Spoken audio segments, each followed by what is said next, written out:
আশা করছি আজকের এপিসোড আপনাদের অনেক ভালো লাগবে।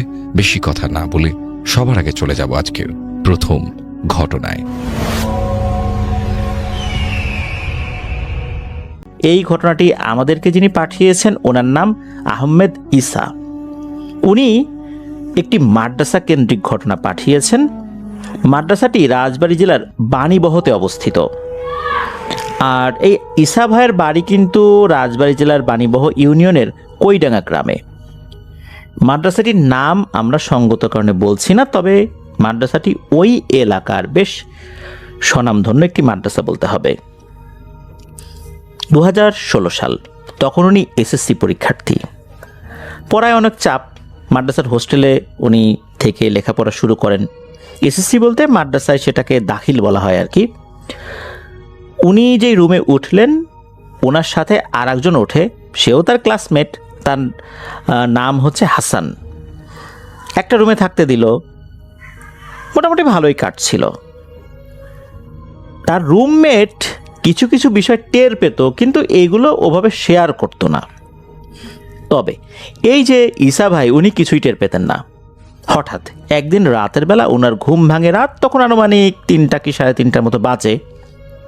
উনি বুঝতে পারলেন ওনার রুমের পাশ দিয়ে কারা যেন চলাচল করছে। উনি ভাবলেন হয়তো বা পাশের রুমের ছেলেরা রাতের বেলা বাইরে বের হয়ে দুষ্টামি করছে। তাই ওই রুমের ভেতর থেকেই উনি একটু ধমক দিয়ে বলেন যে, এই তোদের কি চোখে ঘুম নাই? এত রাতে বাইরে ফাজলামি করছিস? বের হবো নাকি? বের হলে কিন্তু পিটানি দিব। এ কথা বলার পর উনি আশা করেছিলেন যে এরা হয়তো বা এখানে থাকবে না, কিন্তু না, দেখা গেল এই সমস্ত কথার কোনো ভ্রুক্ষেপ না করেই এরা আগের মতোই দৌড়ঝাঁপ করছে। বিরক্ত হয়ে রুমে থাকা একটা লাঠি নিয়ে বাইরে বের হয়েছেন। বাইরে বের হয়ে দেখলেন কেউ নাই, চারদিক একদম নিস্তব্ধ, নীরবতা বিরাজ করছে সেখানে। চিন্তা করলেন কি ব্যাপার, সব গেল কোথায়? মনে মনে এটা ভেবে খুশি হলেন যে যাক, বের হতে হতে এরা পালিয়েছে। উনি আবার রুমে এসে শুয়ে পড়লেন। যখন শুয়ে পড়েছেন, চোখে ঘুম ঘুম ভাব আসছে, হঠাৎ করে আবার বাইরে এরকম দৌড়াদৌড়ি, চিৎকার চেঁচামেচির আওয়াজ। এবার ওনার মেজাজটা খুব বেশি বিগড়ে গেল। উনি রুমে থাকা আগের যে লাঠিটা ছিল, এই লাঠিটা না নিয়ে আর একটা মোটা লাঠি নিয়ে বের হয়েছেন। তো বের যখন হয়েছেন, বাইরে যখন গিয়েছেন, এইবার তো উনি মারাত্মক ভয় পেয়েছেন। উনি দেখেন ভয়ঙ্কর টাইপের কিছু মানুষের আকৃতির লোক মাঠের মধ্যে দৌড়াদৌড়ি করছে। এরা নিজেদের মতো করে হই হট্টগোল করছে। এদের চেহারা, শরীর সব কিছুই ভয়ঙ্কর। বেটে আকৃতির না, মোটামুটি লম্বাই বলতে হবে। তবে যতটুকু বোঝা যাচ্ছিল তাতে এতটুকু মনে হওয়াটাই স্বাভাবিক যে এরা মোটেও স্বাভাবিক আকৃতির কেউ না। উনি এটাও খেয়াল করেছেন, এরা যে দৌড়ঝাঁপ করছে, এদের পা কিন্তু মাটিতে পড়ছে না। উনি এই কারণেই এই জিনিসগুলো দেখতে পেয়েছিলেন, কারণ মাদ্রাসার কিছু কিছু জায়গায় সাইডে কিন্তু এনার্জি বাল্ব জ্বলছিল, যার কারণে উনি ওইটুকু আলোতে যতটুকু বোঝার বুঝতে পেরেছিলেন। তো উনি যখন এটা দেখেছেন, একটা পর্যায়ে মনে হলো যে ওই অবয়বগুলো ওনাকে দেখে ফেলেছে। তারা যখন এই ইসা ভাইয়ের দিকে তাকিয়েছে, মনে হলো এরাও ভয় পেয়েছে। এদের মধ্যে কেউ কেউ দৌড়ে কোথায় যেন চলে গেল, কেউ কেউ আবার দৌড়ে গাছে উঠে গেল, কেউ কেউ আবার সাথে সাথে ভ্যানিশ হয়ে গেল। উনি এটা দেখে তো মারাত্মক ভয় পেয়েছেন। মানে এইটা অল্প সময়ের মধ্যেই সব কিছু হয়ে গেল আর কি, 10 সেকেন্ডের মধ্যেই এই ঘটনা ঘটে গেছে। উনি দ্রুত ঘরে ঢুকে দরজা বন্ধ করে দিয়ে বিছানায় শুয়ে পড়েছেন। যদিও বা ওই সময় গরমকাল ছিল, একটা কাঁথা বের করে কাঁথা গায়ে দিয়ে একদম মুড়ি দিয়ে উনি ঠকঠক করে কাঁপছেন ভয়ে। জানলারে কি দেখলাম, এখন যদি এই জিনিস আমার রুমের মধ্যে ঢুকে পড়ে তখন আমার কি হবে? উনি তো ভয়ে, ওনার অবস্থা খারাপ। ওই রাতে উনি আর ঘুমাতেই পারেন নাই। উনি যে পাশের জনকে ডাকবেন, এই আওয়াজটা ওনার গলা দিয়ে বের হচ্ছে না, মানে শরীরে এই শক্তিটাও নাই, গলা দিয়ে কোনো আওয়াজই বের হচ্ছে না। কোনো রকমে রাতটা পার করেছেন নির্ঘুম। এরপরে উনি এক বড় ভাইয়ের সাথে বিষয়টা শেয়ার করেন। তখন ওই বড় ভাই বলেন যে রাতের বেলা অনেক কিছুই দেখবা, তবে এদেরকে ঘাটাতে যেও না, বিরক্ত করতে যেও না, ওদেরকে কৌতূহল নিয়ে দেখতেও যেও না, তাহলে কিন্তু বিপদে পড়বা। ওরা ওদের মতো থাক, আমরা আমাদের মতো থাকি, এখন পর্যন্ত ওরা তো আমাদেরকে কোনো ক্ষতি করেনি। এই কথা শোনার পর ঈসা ভাই আশ্বস্ত হলেন। এরপর যখন ওনার বন্ধুর সাথে বিষয়টা শেয়ার করেছেন, তখন ওনার বন্ধুও বলেছে যে হ্যাঁ, এরকম শব্দ আমিও শুনছি, কিন্তু আমি কখনো বের হই নাই। এরপরের এক রাতের ঘটনা, ঈসা ভাই ওয়াশরুমে যাবেন। ওয়াশরুমে যাবার জন্য ওনার যে রুমমেট তাকে ডাক দিয়েছেন, যার নাম হচ্ছে হাসান। একসাথে যাচ্ছেন। ওনাদের যেই ওয়াশরুমটা, এই ওয়াশরুমটা কিন্তু একটু দূরে, মানে একদম কাছাকাছি এটা না। ওনাদের যে থাকার রুমটা, হোস্টেল, এখান থেকে যদি ওনারা ওয়াশরুমের দিকে যাওয়া শুরু করেন, মাঠ রয়েছে, খেলার মাঠ আর কি।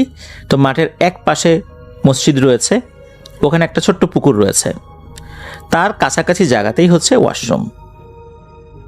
ওখানে যখন ওনারা দুজন যাচ্ছেন, যাওয়ার পথে দুজনই ফিল করলেন ওই যে পুকুর, ওই পুকুরে মনে হচ্ছে কেউ গোসল করছে। একজন না, মনে হচ্ছে কয়েকজন। ওনারা কৌতূহলী হয়ে ওখানে গেলেন। এত রাত্রে কে এত মহা আনন্দ করে সাঁতার কেটে পুকুরে গোসল করছে? যখন কাছে গেলেন, কাছে যাবার পর একটা অদ্ভুত দৃশ্য দেখলেন পুকুরে কেউ নাই, তবে পুকুরের পানি উথাল পাথাল করছে, বড় বড় ঢেউ হয়ে পুকুরের পাড়ে আছড়ে পড়ছে। অনেক সময় দেখা যায় যে বড় কোনো নৌযান যদি নদী দিয়ে চলে যায়, পাড়ে যেভাবে পানি আছড়ে পড়ে, অথবা সমুদ্রে ঢেউগুলো যেভাবে তীরে আছড়ে পড়ে, মনে হচ্ছে ওভাবে পানিগুলো আছড়ে পড়ছে। পানিতে উথাল পাথাল একটা অবস্থা। বোঝাই যাচ্ছে যে একটু আগে এখানে কিছু ছিল। আর পানিতে এই অবস্থা, নিশ্চয়ই এটা স্বাভাবিক কিছু না। পুকুরের পানি তো এরকম হওয়ার কথা না। তখন এই দুজনের বুঝতে বাকি রইল না একটু আগে এখানে কি ছিল। তবে ওনারা ওখানে গিয়ে কোনো অবয়ব দেখেননি। যাই হোক, ওয়াশরুমের কাজ শেষ করে ওনারা যখন ফেরত আসছিলেন, তখন সব কিছু স্বাভাবিকই ছিল। এই সমস্ত কথাও পরবর্তীতে বড় ভাইদের সাথে শেয়ার করেছেন, তারাও একই কথা বলেছেন, এত কৌতূহল ভালো না, এগুলো নিয়ে মাথা ঘামানোর দরকার নেই, তোমরা তোমাদের মতো থাকো, ওরা ওদের মতো থাক, আমাদের কোনো সমস্যা আগেও করে নাই, ভবিষ্যতেও করার কোনো সম্ভাবনা নাই। তবে এইভাবে বিরক্ত করলে তো করতেই পারে। একবার হয় কি, এই যে ঈসা ভাই, উনি ঘুম থেকে উঠেছেন মাঝ রাতে, ওয়াশরুমে যাওয়ার দরকার। এদিকে সব সময় রুমমেটকে ডেকে ওয়াশরুমে নিয়ে যাবেন, আর ওয়াশরুমটা তো একদম কাছেও না। বন্ধু বিরক্ত হতেই পারে, চিন্তা করে আজ আমি একাই যাই। একা যাওয়ার জন্য উনি বের হয়েছেন। শুরুতে বললাম যে এই ওয়াশরুমের লোকেশনটা কোথায়। প্রথমে তো একটা ছোট খেলার মাঠ রয়েছে, এরপরে মসজিদ রয়েছে, তারপর ছোট একটা পুকুর রয়েছে, এরপরে গিয়ে ওয়াশরুম। উনি যখন ওই মসজিদ পার হয়ে পুকুর পাড় দিয়ে যাচ্ছেন, তখন উনি দেখেন দুটো বিড়াল খেজুর গাছের আড়াল থেকে এসে এখন সামনে চলে আসছে, এসে এই দুটো একটা একটার সাথে মারামারি করছে। এমনভাবে মারামারি করছে যে উনি পথ দিয়ে যেতেই পারছেন না। এদিকে ওনার ওয়াশরুমের চাপটা একটু বেশিই ছিল, বিড়ালগুলো এমন করছে যেতে পারছেন না। বিরক্ত হয়ে একটা বিড়ালের শরীরে মেরেছেন এক লাথি। যখন লাথি মেরেছেন, দুটো বিড়াল দুদিকে দৌড়ে চলে গেছে। এরপর উনি ওয়াশরুমে গিয়েছেন, ফ্রেশ হয়ে যখন ফেরত আসছেন, তখন উনি দেখেন ওনার পথের উপরে চারটা বড় বড় আকৃতির বিড়াল বসে আছে। বড় বড় বলতে এত বড় না যেটাকে অস্বাভাবিক বলে মনে হয়, তবে বিড়ালের যে সাইজ সাধারণত হয়, এগুলোর মধ্যে একটু বড় সাইজ আছে না, ওই রকম। এই চারটা বিড়াল একদম পাশাপাশি বসে আছে লাইন ধরে, রাস্তা আগলে। মনে হচ্ছে যে এই চারটা অত্যন্ত রাগান্বিত চোখে তার দিকে তাকিয়ে আছে। উনি চিন্তা করলেন যে দুটো গেছে, মনে হয় আরও দুটোকে সাথে নিয়ে আসছে এই চারটা। উনি করলেন কি, ওনার কাছে মোবাইল ছিল, মোবাইল ফোনের আলোটা ভালো করে জ্বালিয়ে পাশে একটা কঞ্চি পেলেন, এই কঞ্চিটা ভেঙে একটা লাঠির মতো তৈরি করলেন। এরপর ওই চারটা বিড়ালকে ধাওয়া দেওয়ার জন্য সামনে এগিয়ে গেলেন। অদ্ভুত ব্যাপার হচ্ছে, চারটা বিড়াল একদম নির্বিকারভাবেই বসে আছে, তাদের মধ্যে কোনো ভয় ডর কিছুই নাই। তারা খুব গভীরভাবে পর্যবেক্ষণ করছে ঈসা ভাইকে। উনি এগিয়ে যাচ্ছেন, চারটা বিড়াল একদম স্বাভাবিক, তাদের মধ্যে কোনো নড়াচড়া নাই। এই দৃশ্য দেখে ঈসা ভাই ভয় পেয়েছেন যে কী ব্যাপার, এরা কোথাও যায় না কেন, এমন তো হওয়ার কথা না। তখন হয় কি, এই 4টা বিড়ালের মধ্যে প্রথম একটা বিড়াল, যেটা রাস্তার এক সাইডে ছিল আর কি, মনে হলো এই বিড়ালটা উঠে দাঁড়ালো, বসা ছিল তো উঠে দাঁড়ালো। তারপর ওই পাশে ঝোপ জঙ্গল ছিল, ঝোপ জঙ্গলের মধ্যে দিয়ে সে হাঁটা শুরু করলো, তার পিছু পিছু অন্য 3টাও চলে গেল। এগুলো যখন চলে গেল তখন একটা ব্যাপার উনি ফিল করলেন, মনে হলো একটা ঠান্ডা বাতাস এসে ওনার শরীরে ধাক্কা দিল। যখন ধাক্কা দিয়েছে তখন তো গরমকাল, এত সুন্দর ঠান্ডা বাতাস যখন ওনার শরীরে ধাক্কা দিয়েছে তখন উনি বলে উঠেছেন, আহ খুব ভালো লাগলো তো, দারুণ মজা লাগলো তো এই গরমের মধ্যে এত ঠান্ডা বাতাস।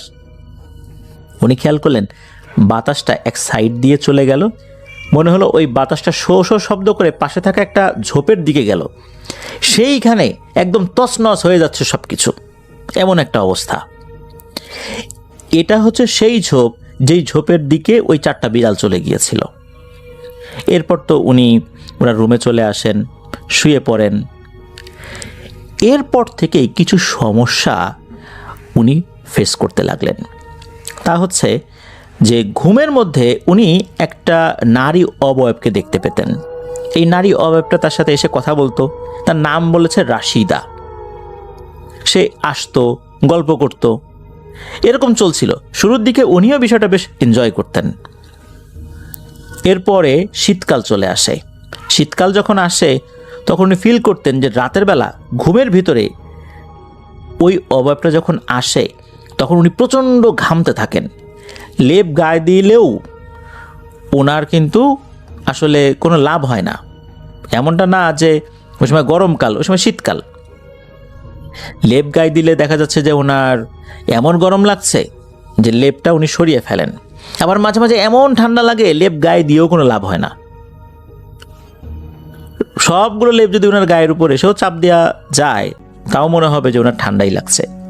আবার শীতকালে এমন গরম লাগছে ঘেমে একাকার হয়ে যাচ্ছেন। এক এক সময় এক এক রকমের অনুভূতি উনি পেতেন, বিশেষ করে যখন ওই অবয়বটা তার কাছে আসতো।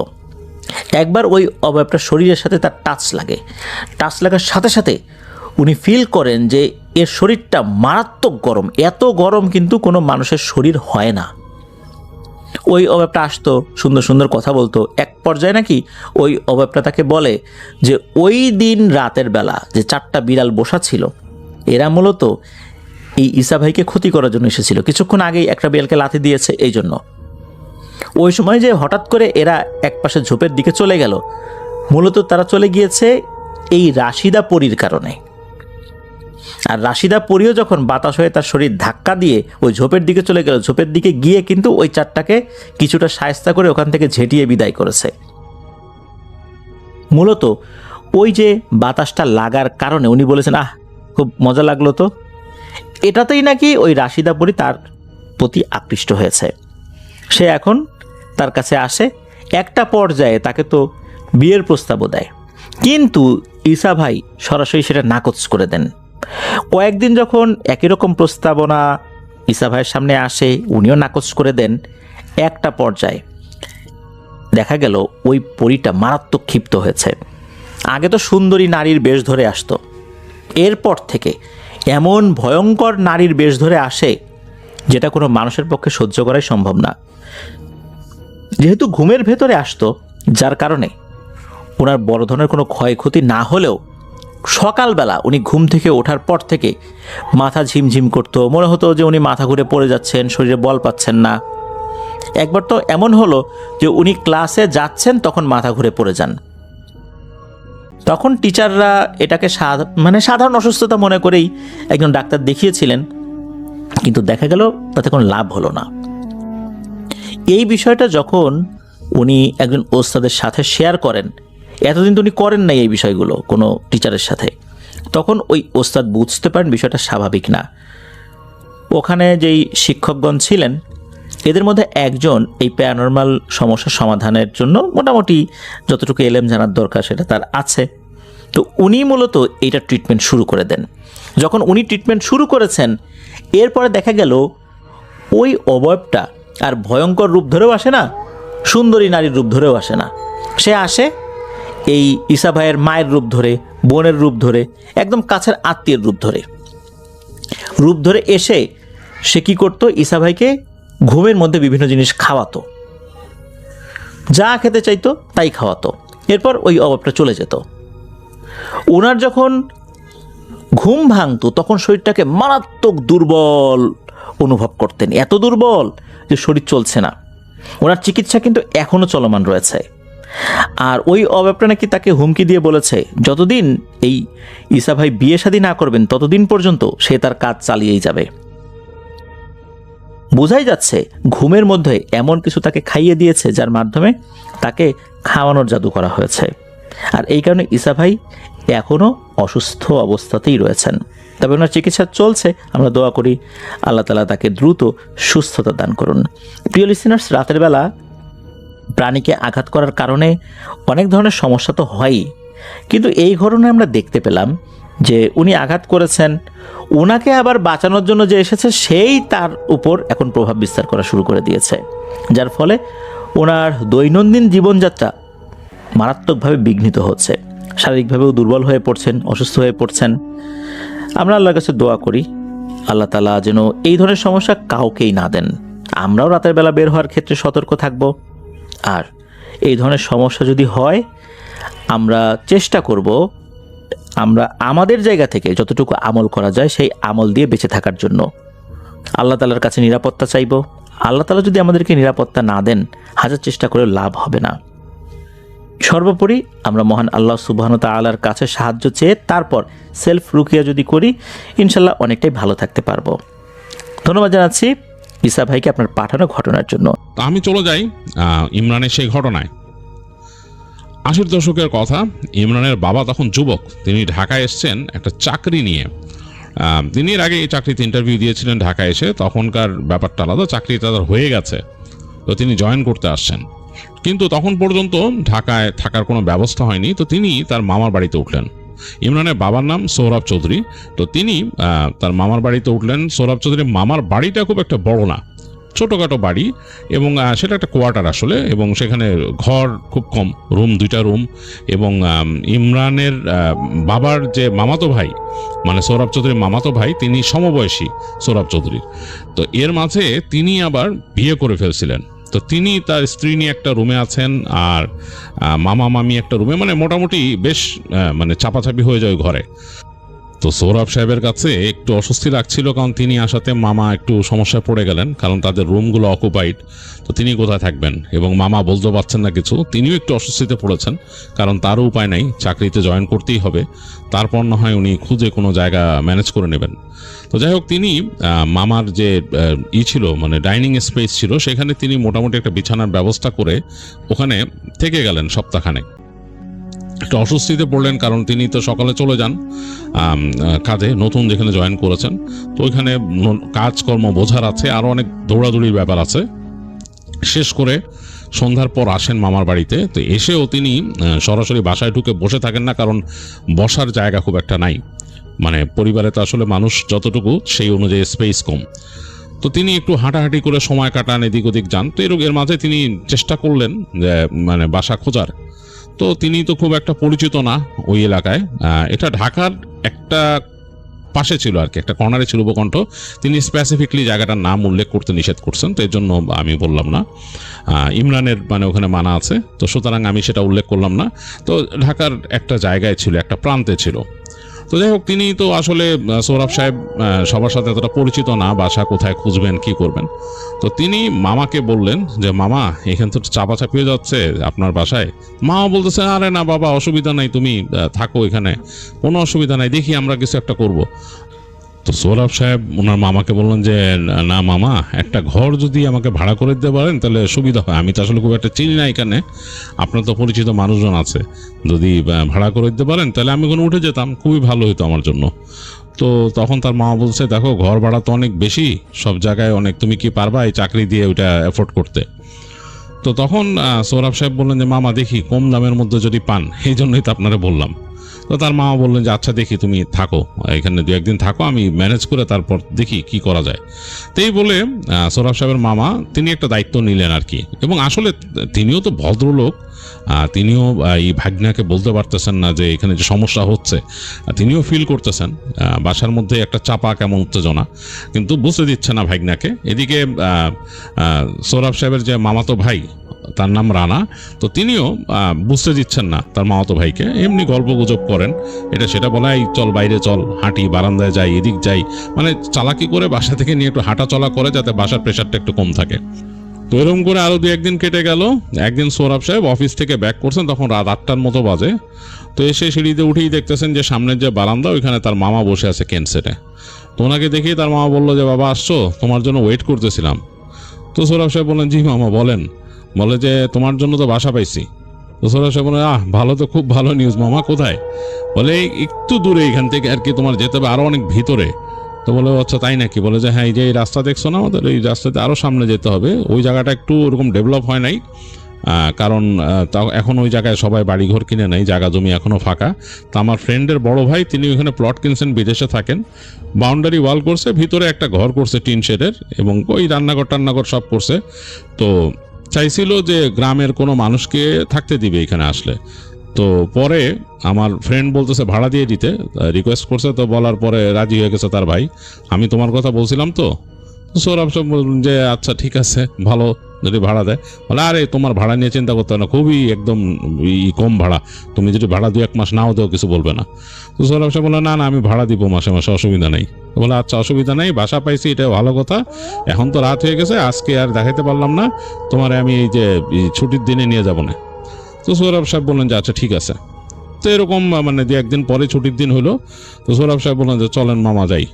তারা দুইজনে দুপুরের পরে ওদিকে যাওয়া শুরু করলো।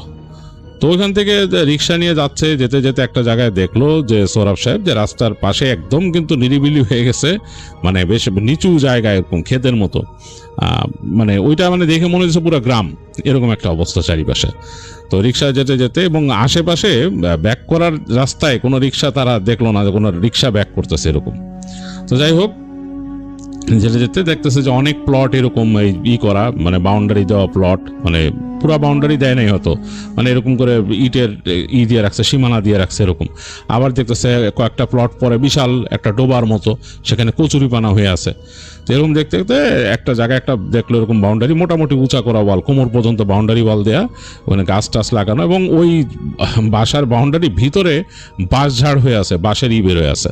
তো ওখানে থামাইলেন রিক্সাটা ইসের মামা, সৌরভ সাহেবের মামা, নিয়ে বললেন, রিক্সাওয়ালা বলে দাঁড়ান আমরা যাব। তো তাকায় দেখতেছে সামনে মানে গ্রামের রাস্তাও ভ্যান গাড়ি টাড়ি দেখা যায়, এখানে কিছু দেখা যাচ্ছে না। এই প্লটের পাশে একটা একটু নিচু জায়গা, ওখানে আরো অনেকগুলো প্লটের মতো আছে, তার পিছনে ধান ক্ষেত, এবং দূরে দেখা যাইতেছে বিশাল মাঠ, এবং মাঠের ওই পাশে একটা জায়গা উঁচু দ্বীপের মতো, ওইখানে গাছপালা, অনেক গাছপালা এরকম হয়ে আছে, মানে উঁচু একটা দ্বীপ, মনে হচ্ছে সোজা কথা একটা দ্বীপ। তো সৌরভ সাহেব এটা দেখতেছেন, দেখে কিছু বললেন না। রিক্সাওয়ালাও দাঁড়াইলো, ওখানে রিক্সাওয়ালা রেস্ট নিতেছে, তো তিনি ঢুকে গেলেন। তখন অলরেডি মানে দুপুর পড়ে যাচ্ছে, বিকেলের মতো অবস্থা। তো ওই বাসার সামনে যে গেট দেয়া, ওই গেটটাকে টেনে খুললেন তার মামা, টিনের দরজা আর কি, টিন সাথে কাঠ দিয়ে ফ্রেম করে দরজা করা, ওটা টেনে খুললেন, খুলে ভিতরে ঢুকলেন। বাসার ভিতরে ওনার কাছে একটা চাবি আছে, চাবি দিয়ে দিছে তাকে তার বন্ধু, কারণ এখানে কেউ থাকে না এখন। তো তিনি হেঁটে ঢুকতেছেন এবং বলতেছেন সৌরভ সাহেবের মামা যে আমার কাছেই তো এরকম লাগতেছে, কি অবস্থা, দেখতেছে যে কলা গাছ হয়ে আছে কতগুলা, তারপরে মানে ওই বাঁশ ঝাড়, বেশ কতগুলা বাঁশ। তো তিনি বলতেছেন যে যত সব আজে বাজে জিনিসের গাছ এখানে, এই কলা গাছেরও লাগে না, মানে অটোমেটিকলি কলা হয়, বাঁশ ঝাড়ও অটোমেটিকলি বাঁশ হয় এরকম। এগুলা তো করছে, এখন কি করবা? তো সৌরভ সাহেব বলতেছে আমার বেশ ভালোই লাগতেছে মামা, বেশ ভালো, মানে একদম সবুজে ছেয়ে আছে, এবং মানে এই বাঁশঝাড় আর কলা গাছের জন্য জায়গাটা মানে কেমন যেন একটা ছায়া পরিবেশ হয়ে গেছে। এমনি তো বিকাল পড়ে আসছে, পশ্চিম দিকে তো সূর্য হেলে গেছে, ওইদিকে দেখা যাচ্ছে কি বাসার পিছনে যে ফাঁকা জায়গাটা, ওই জায়গায় আবার ক্ষেতের মতো আছে বিশাল, এই পাশে কেউ চাষবাসও করছে, তারপর যে ওই যে ফাঁকা জায়গা, তারপর ওই যে উঁচা দ্বীপের মতো, তার সামনে বিশাল একটা মাঠ, এবং ওইদিকে কিন্তু সূর্য হেলে গেছে। তো সুতরাং বেশ ছায়া ছায়া একটা পরিবেশ। তো হাঁটতে হাঁটতে ওই অনেক দূর, ওই মূল বাউন্ডারি গেটের থেকে বেশ অনেক দূর, মানে জায়গাটা প্রায় 10 কাঠার মতো বড় হবে এরকম। যাই হোক, হেঁটে একদম ভিতরের দিকে যখন আসছে দেখলো পিছনে ঘর করা, একদম টিন ঝকঝক করতেছে, নতুন টিনের ঘর। তার পাশে এই পাশে রান্নাঘর যেটা করছে সেটা আবার বেড়া দিয়ে করা, উপরে ওই ছনের মতো দেওয়া উপরে, মানে খুব ভালো মতো আর কি ইটা করে নেই রান্নাঘরের ছাদটা। আর খোলা একটা জায়গা, ওইটা টিন দিয়ে ঘেরা, ওইখানে আবার টিউবওয়েল আছে পানির জন্য। যাই হোক, এগুলো দেখলো, দেখার পর বলতেছে যে আসো আমরা গেটটা খুলি, দরজা। তো মামা চাবি নিয়ে আসছিল, চাবিটা খুলে ঢুকলো ঘরের ভিতরে, দেখতেছে একটা টিনের ঘর, সোজা সাপটা একটা টিনের ঘর, এবং বেশ নতুন একটা ঘ্রাণ আছে, ওই টিন কাঠ দিয়ে বানাইছে যে নতুন একটা ঘ্রাণ এখানে, এবং ওই পাকাটা ফ্লোরটাকে পাকা করে দিছে আর কি, ফ্লোর হচ্ছে সিমেন্টের ফ্লোর, আর কিছু নাই, কোনো ফার্নিচার নাই, কিছু নাই। তো হেঁটে ঢুকলো সোহরাব সাহেব, হেঁটে যে জানলাগুলা দেখলো যে ঘরের পিছন দিকে একটা জানলা আছে, ওই মাঠের দিকে মুখ করা, ওটা খুলে দিল, খুলে দেখলো হু হু করে বাতাস ঢুকতেছে এবং সূর্য নেমে যাচ্ছে, খুব সুন্দর লাগতেছে দেখে। আর সামনের দিকে জানালা আছে, ঘরের সামনের দিকে, মানে ক্রস ভেন্টিলেশন।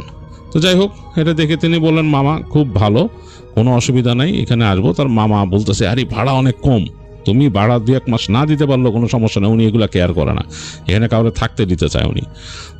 তাই বলে ওনার মামা বেরোয় এসে বললো তো তুমি কি উঠবা এখানে? তো বলতেছে হ্যাঁ সোহরাব সাহেব অবশ্যই উঠবো, কোনো সমস্যা নেই। তো যাই হোক, বলতে ঠিক আছে, তাহলে তুমি এক কাজ করো, এই কয়দিন তো এর মধ্যে তোমার অফিস আছে, তুমি কেমনে কি করবো? বলে আমি দরকারে ছুটি নিবো একদিন।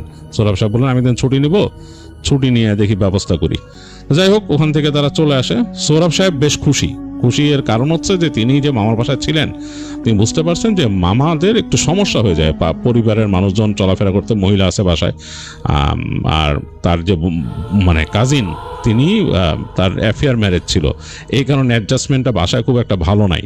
তো তিনি বুঝতেছিলেন এগুলোর মধ্যেই তিনি পড়ে একটু অস্বস্তিতে পড়তেছিলেন।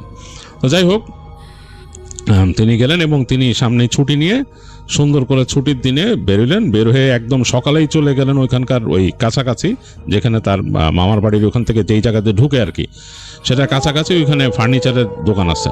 তো ওখান থেকে তিনি চৌকি কিনলেন, টেবিল কিনলেন। তখনকার সময় চৌকি অনেকেই কিন্তু, ঢাকায় যারা ব্যাচেলর ছিল তারা চৌকি কিনে ফেলতো ফার্স্টে, মানে এত ঝামেলা নাই, রেডিমেড চৌকি। তো চৌকি, টেবিল, আলনা এগুলা কিনে তিনি ওখান থেকে ভ্যান গাড়ি ঠিক করে ওই বাসায় চলে আসলেন। এসে ওই চাবি নিয়ে নিছেন, এনে সোজা এনে ওই বাসায় তুললেন। এবং ওই ভ্যানালা বেশ সুন্দর লাগলো তার কাছে, কারণ তিনি আসছেন দিনের প্রথমাংশে, দুপুরের অংশে। বেশ সুন্দর বাতাস, ওই যে মূল দরজায় দিয়ে ঢোকার পর যে বাঁশঝাড়, এটা মানে নড়তেছে বাতাসে, খুব সুন্দর, কলা পাতাগুলো নড়তেছে, খুব সুন্দর লাগছে তার কাছে। এসে তিনি উঠলেন, উঠে জিনিসপত্র ঢুকায় চিন্তা করলেন যে এখানে রান্নাঘরে তো নাই, মানে গ্যাস নাই, যদি রান্না করে খেতে হয় আমার এখানে লাকড়ি এগুলার ব্যবস্থা করতে হবে।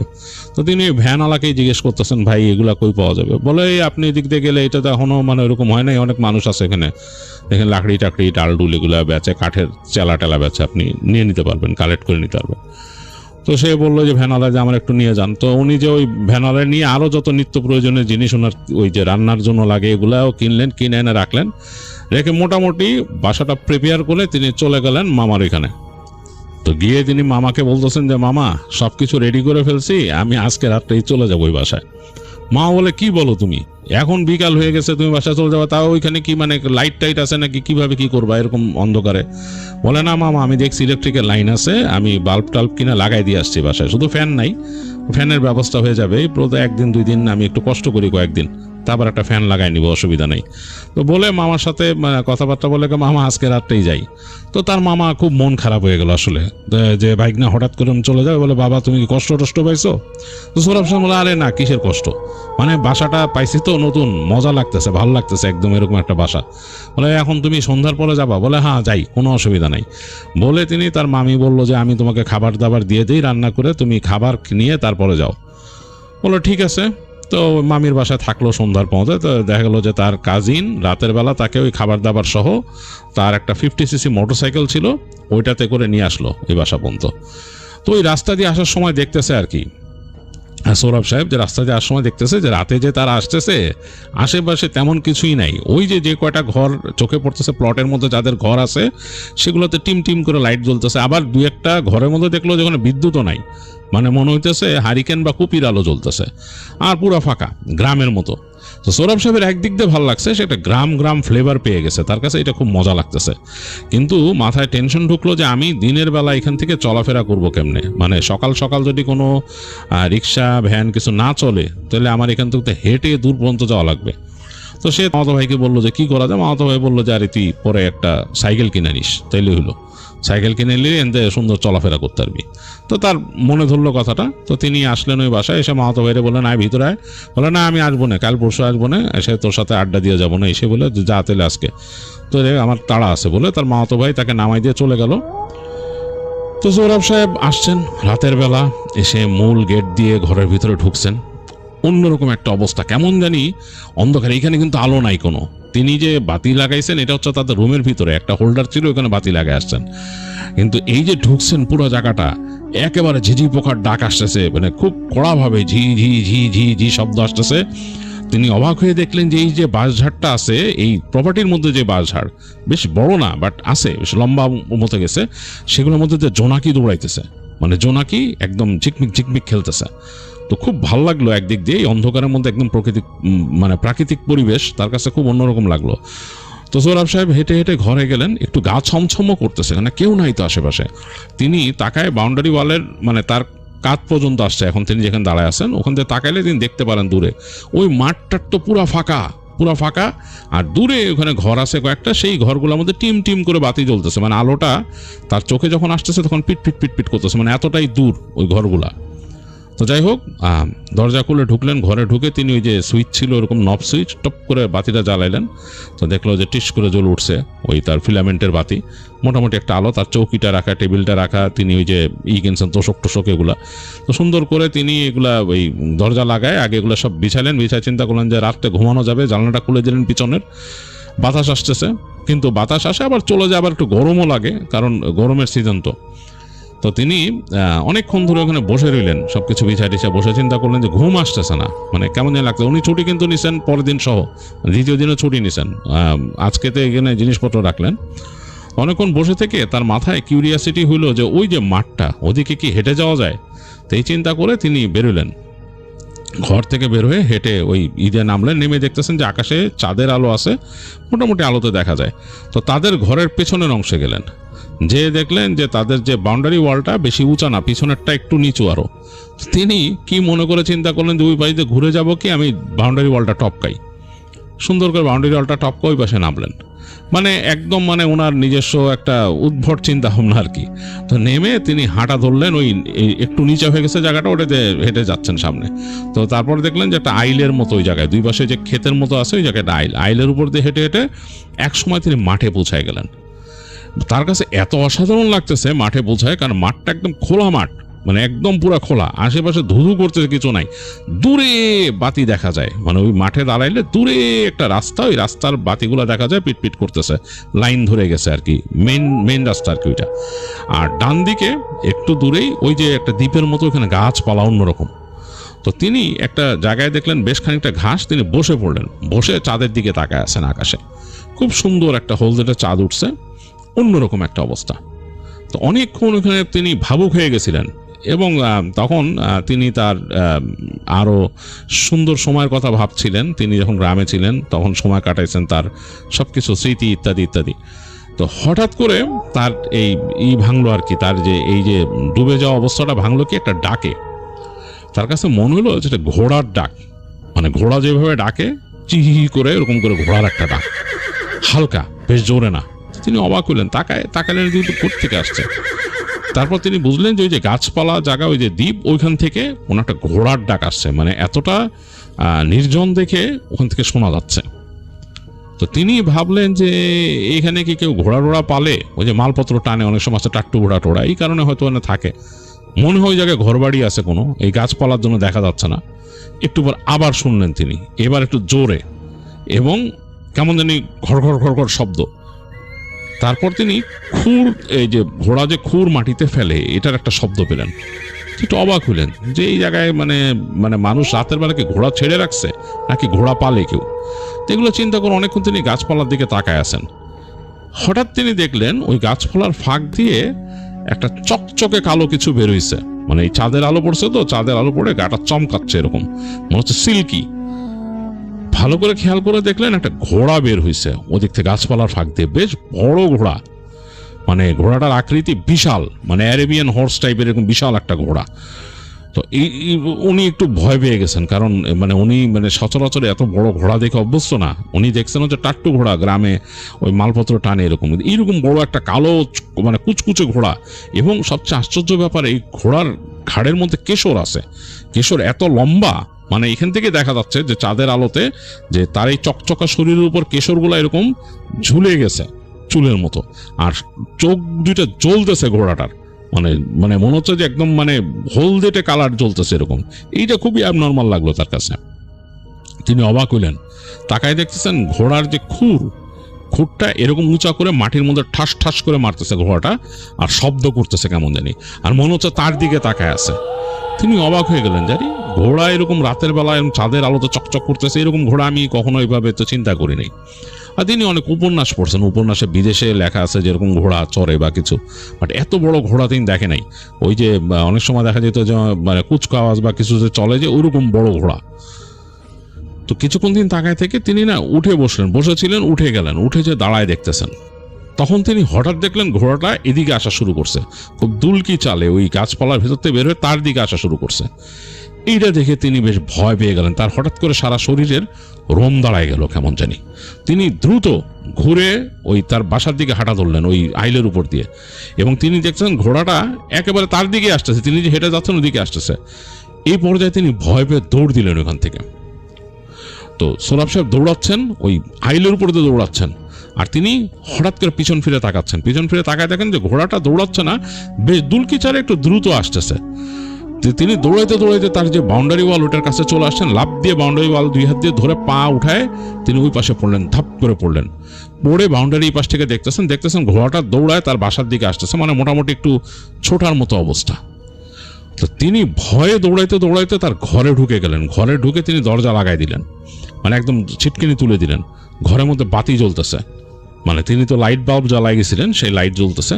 তো তিনি বেশ ভয় পাচ্ছেন, তিনি কান পেতে শোনার চেষ্টা করছেন ঘোড়ার কোনো শব্দ পান কিনা। কিন্তু একদিক দিয়ে তিনি একটু নিশ্চিন্ত, কারণ ওই যে বাউন্ডারি করা, তার বাসার পেছনে একটু নিচু হলেও বাউন্ডারি তো আছে, ঘোড়া নিশ্চয়ই বাউন্ডারি ক্রস করে লাফ দিয়ে এদিকে আসবে না। এরকম ঘোড়া যদিও লাফ দিতে পারে, কিন্তু আসার কথা না আর কি। তো তিনি বুঝতে পারলেন যে এটা যদি ঘোড়াও হয়ে থাকে আশেপাশে কারো পালা ঘোড়া বা এই ঘোড়া ওইখানে আটকে যাবে। তো তারপর তিনি একটু বাসায় ঢুকে যখন নাকি আলোর মধ্যে আসছেন, তার একটু ভালো লাগতেছে, জানালাটার কাছে যেয়ে একটু উকি দিলেন, দেখলেন কিছু দেখা যায় কিনা। জানালা দিয়ে কিছুই দেখতে পাচ্ছেন না তিনি, জানালা ওইখানে চাঁদের আলো যতটুকু পড়ছে পুরো মাঠটা দেখা যাচ্ছে, কোনো ঘোড়া বা কিছুই নাই। তো তাড়াতাড়ি তিনি জানালাটা আটকাই দিলেন। জানালা আটকাই দিয়ে চিন্তা করলেন যে এটা একটা শিক্ষা হয়েছে, আমার ওদিকে যাওয়া ঠিক হয় নাই, আমি শুয়ে পড়ি, বিছনায় শুয়ে পড়ি। তো তাড়াতাড়ি তিনি মোটামুটি তার স্যান্ডেল ট্যান্ডেল এগুলো খুলে তিনি বিছনায় শুয়ে পড়লেন। শুয়ে চাদর গায়ে টানলেন, নতুন তোষক চাদরের ঘ্রাণ আসতেছে এরকম। তো বাতি কিন্তু জ্বালানোই আছে। তো আস্তে আস্তে চোখ লেগে আসছে এক সময়, মানে ঘুম চলে আসছে। তো এইভাবে ঘুমিয়ে গেছিলেন তিনি, হঠাৎ করে তার ঘুম ভাঙলো। তো ঘুম যখন ভাঙছে তখন তিনি দেখতেছেন ঘর অন্ধকার। তিনি তো বাতি জ্বালায় ঘুমাইছিলেন, হঠাৎ করে বাতি নিবলো কেমনে, মানে বাতি নেভানো, পুরো ঘরটা অন্ধকার, ঝিঝি পোকার শব্দ পাওয়া যাচ্ছে খুব স্ট্রং। আর তার মধ্যে তার সুসুই লাগছে কি, তার মুখে মনে হচ্ছে কেউ চুল বা কিছু দিয়ে এরকম বাড়ি দিচ্ছে এরকম। তো তিনি তাড়াতাড়ি মানে নিজের অজান্তেই রিফ্লেক্সে হাতটা এরকম সামনে নিচ্ছেন, এবং তার হাতটা ঠেকলো যে মনে হলো যে এক গাছের চুল, যদি মেয়ে মানুষের চুল যেরকম হয়, এক গাছের চুল তার মুখের উপর কেউ বাড়ি দিয়ে গেছে, তার হাতেও লাগলো। হাতে লাগার সাথে সাথে তিনি মানে ভয় পেয়ে গেছেন পুরা। তিনি মানে ভয়ে কেঁপে উঠছেন, যেটা কার চুল এইভাবে লাগলো, এরকম বড় চুলের গোছা। তো তিনি তাড়াতাড়ি হাত এরকম সরাই নিছেন। এই সময় তিনি মিষ্টি ফুলের ঘ্রাণ পেয়েছেন, মনে হচ্ছে যে বেলি ফুলের ঘ্রাণ সারা ঘরের ভিতরে। তো সোরাব সাহেব প্রচন্ড ভয় পেয়েছেন, প্রচন্ড ভয় পেয়ে চিন্তা করলেন ঘটনা কি, ভৌতিক কিছু নাকি। এই সময় তিনি শব্দ পেলেন তার দরজার ওই পারে, যে উঠানের ওইখানে, মনে হলো যে ঘোড়া আস্তে আস্তে ঘর ঘর করে যে ডাকে, ওইরকম ঘোড়ার ডাক, মানে খুব জোরে না, মানে ঘোড়া কেমন জানি করে যে একটা ডাক দেয় হালকা, ওইরকম একটা ডাক। তো তিনি বেশ ভয় পেয়েছেন, চিন্তা করলেন ঘোড়া এখানে আসলো কেমনে। ওনাদের যে মেইন গেটটা ছিল ওইটা হচ্ছে ওই যে বললাম যে কাঠ দিয়ে ফ্রেম করা টিনের, ওইটা তো লাগাই দিছেন, উনি বাসায় ঢুকেই ওই দরজাটা লাগাই দিছেন। ওইখান দিয়ে তো ঘোড়া ঢুকে এখানে আসার কথা না। আর এই চুল কোত্থেকে আসছে, আর এই বেলি ফুলের ঘ্রাণটা কোত্থেকে আসলো। মানে কয়েক সেকেন্ড পর তিনি দেখলেন ফুলের ঘ্রাণটা আস্তেই করে মিলাই গেল, এবং তিনি মানে ঘরের মধ্যে বুঝতে পারতেছিলেন যে মনে হচ্ছিল কেউ ছিল এরকম, যেহেতু চুলের একটা গোছা পাইছিলেন তিনি, হাতের মধ্যে লাগছিল তার। তো তো তিনি চিন্তা করলেন যে হয়তো এই বাসায় নতুন আসছে, উল্টাপাল্টা কোনো জিনিস কিনা, এগুলো চিন্তা করে তিনি উঠে বসলেন চৌকিতে। সোহরাব সাহেবের সাহস ছিল মোটামুটি ভালোই।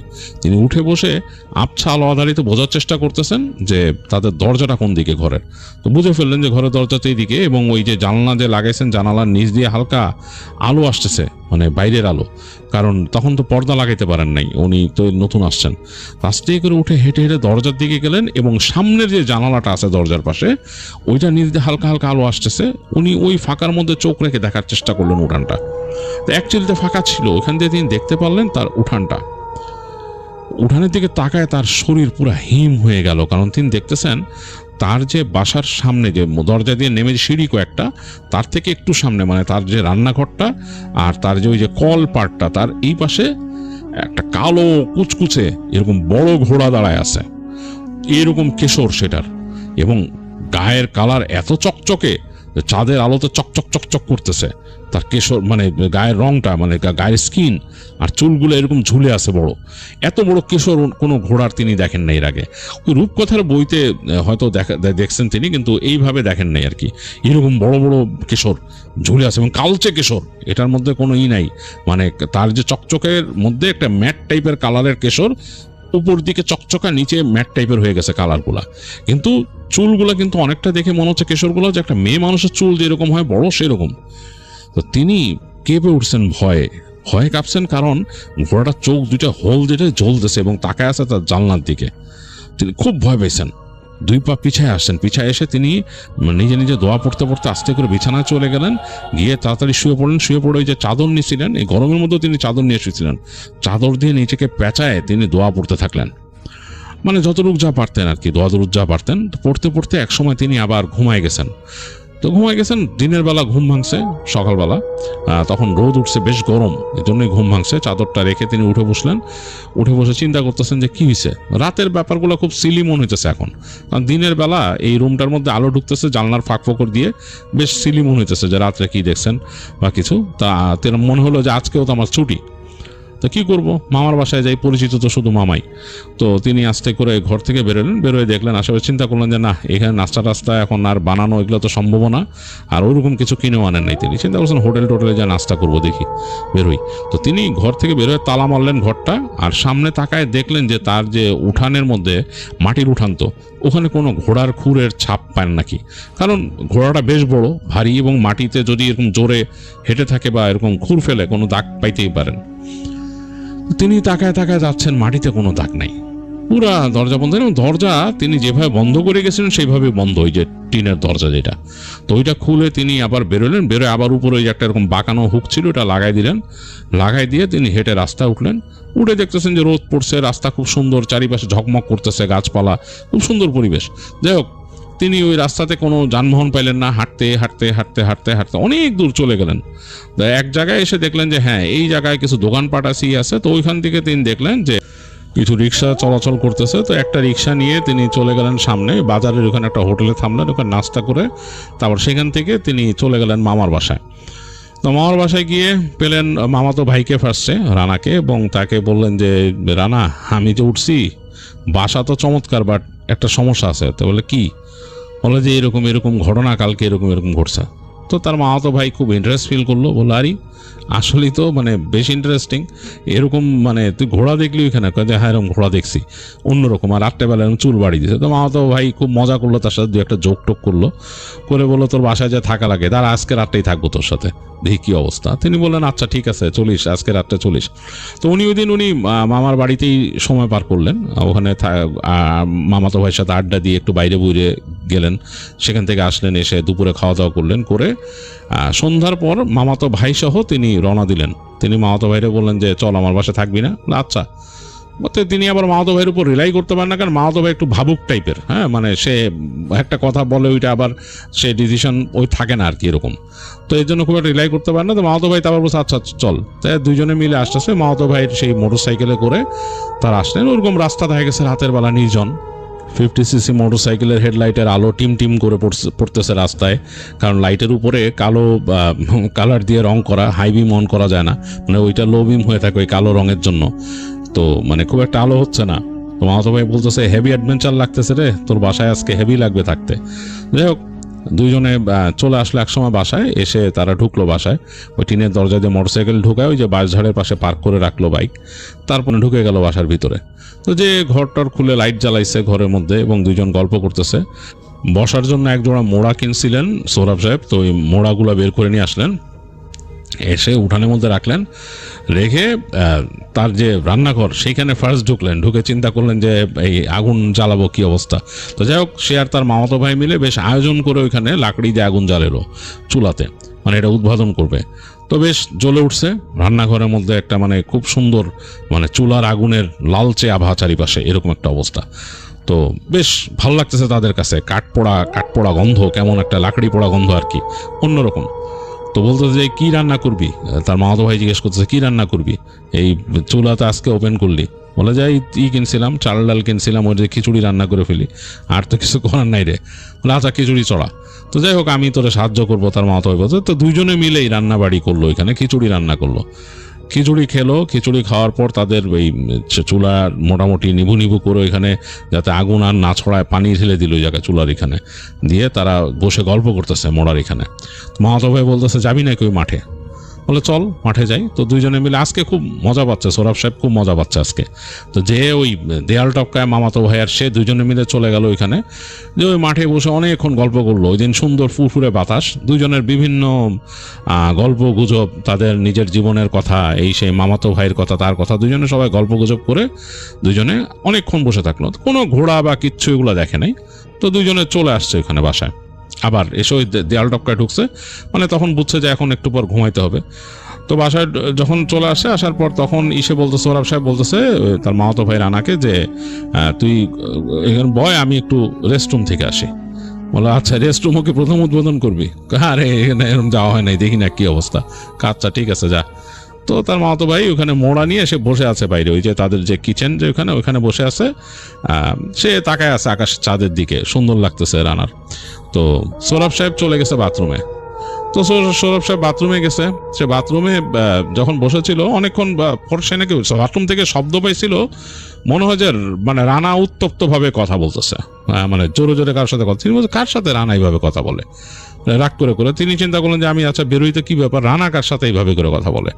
তো তিনি ওই বাথরুম থেকে শব্দ পাইছেন যে ওই মোটর সাইকেলেরও শব্দ হয়েছে। তো তিনি চিন্তা করেন আরে মোটর সাইকেলের শব্দ মানে ঘটনা কি, রানা কি চলে যাচ্ছে নাকি, কি ব্যাপার, ঘটনা কি। তো তিনি তাড়াতাড়ি বাথরুম থেকে একটু পর বেরোলেন, বেরোয় তাড়াতাড়ি হেঁটে আসছেন, এসে দেখে যে রানা বসা ওই ইসের মধ্যে, ওই মোড়ার উপর বসে আছে, তাকায় আছে ওই কিচেনের দিকে। তো তিনি বলছে তুই কার সাথে এরকম চিল্লাচিল্লি করলি? তো রানা আর কোনো উত্তর দিল না, মনে হলো যে একটু মানে মুখটুক কালো কেমন, মানে মন টন খারাপ। সে হেঁটে ঘরে ঢুকে গেল। তো ঘরে ঢুকছে, তো সৌরভ সাহেব খুবই অবাক হয়েছে যে আরে ও এরকম ঘরে ঢুকলো মুখটুক কালো করে, ঘটনা কি হলো, কার সাথে চিল্লাইলো এরকম। তো তিনি মানে দিশা খুঁজে পাইতেছেন না যে ব্যাপারটা কি বলবেন। রানা ঘরে ঢুকে গেছে, তো কিছু বলার নাই। তো তিনি চিন্তা করলেন যাক আমি একটু ভালো মতো হাত মুখ ধুয়ে তারপর আসি। তো তিনি গেলেন যে চাপকলের কাছে, যে তিনি চাপকল চাপলেন, চেপে তারপর মানে পানি নিলেন, পানি নিয়ে তার মতো হাত মুখ ধুয়ে উজু করে ওখান থেকে আসলেন। এসে ঘরে ঢুকতেছেন, দেখতেছেন যে ঘরের বাতি নিভানো, মানে ঘরের যে বাতিটা নিভাই দিছে রানা ঢুকে। দেখতেছে যে তার চোখের মধ্যে রানা বসে আছে, তিনি বুঝতে পারছেন রানা বসে আছে এদিকে, মানে তার দিকে পিছন ফিরে, ওই জানলার দিকে তাকানো, জানলাটা খোলা, ওই যে পিছনে যে জানলাটা মাঠের দিকে জানলা খোলা, ওই দিকে মনে হয় রানা তাকায় আছে। তো তিনি আর কিছু বললেন না, তিনি ঢুকে তার চোখের কাছে এসে বললেন কিরে তোর মন টন কি খারাপ নাকি, বাতি টাতি নিভাই দিছিস, কি ব্যাপার? তো দেখে রানা কোনো উত্তরই দিচ্ছে না, কিরে কথা বলিস না কেন? তাহলে কোনো উত্তর দিচ্ছে না রানা। তো তিনি চিন্তা করলেন যে হইতে পারে তার কোনো কারণে হয়তো আপসেট লাগছে, মুড খারাপ, কি করে না করে কি জানে। এগুলো চিন্তা করতে করতে তিনি শুয়ে পড়লেন। বলে আর শুয়ে পড়, তোর যে এরকম মুড অফ হয়ে যাবে হঠাৎ করে আমি বুঝলাম না, কি হয়েছে তোর, আমি বুঝলাম না কিছু, কি গল্প করতে করতে কি অনেক স্মৃতি মনে পড়ছে নাকি, এরকম বলতেছে কিছু। তো কোনো উত্তর দিচ্ছে না, রানা ওইখানে বসেই আছে খাটের পাশে। তো তিনি একবার চিন্তা করলেন যে তাকে বলবেন নাকি যে শুয়ে পড়। তো চিন্তা করলেন যে না থাক, আর কিছু না বলি, ওর বুঝ আছে ওর মতো। আর ওই যে বললাম যে একটু অন্যরকম খেয়ালি ছিল তার মামাতো ভাই সৌরভ সাহেবের, মানে একবার এক রকম চিন্তা করতো বা কোনো ডিসিশনে স্টিক থাকতো না, একটু অন্যরকম আর কি। তো যাই হোক, তিনি ঘুমায় গেছেন সৌরভ সাহেব।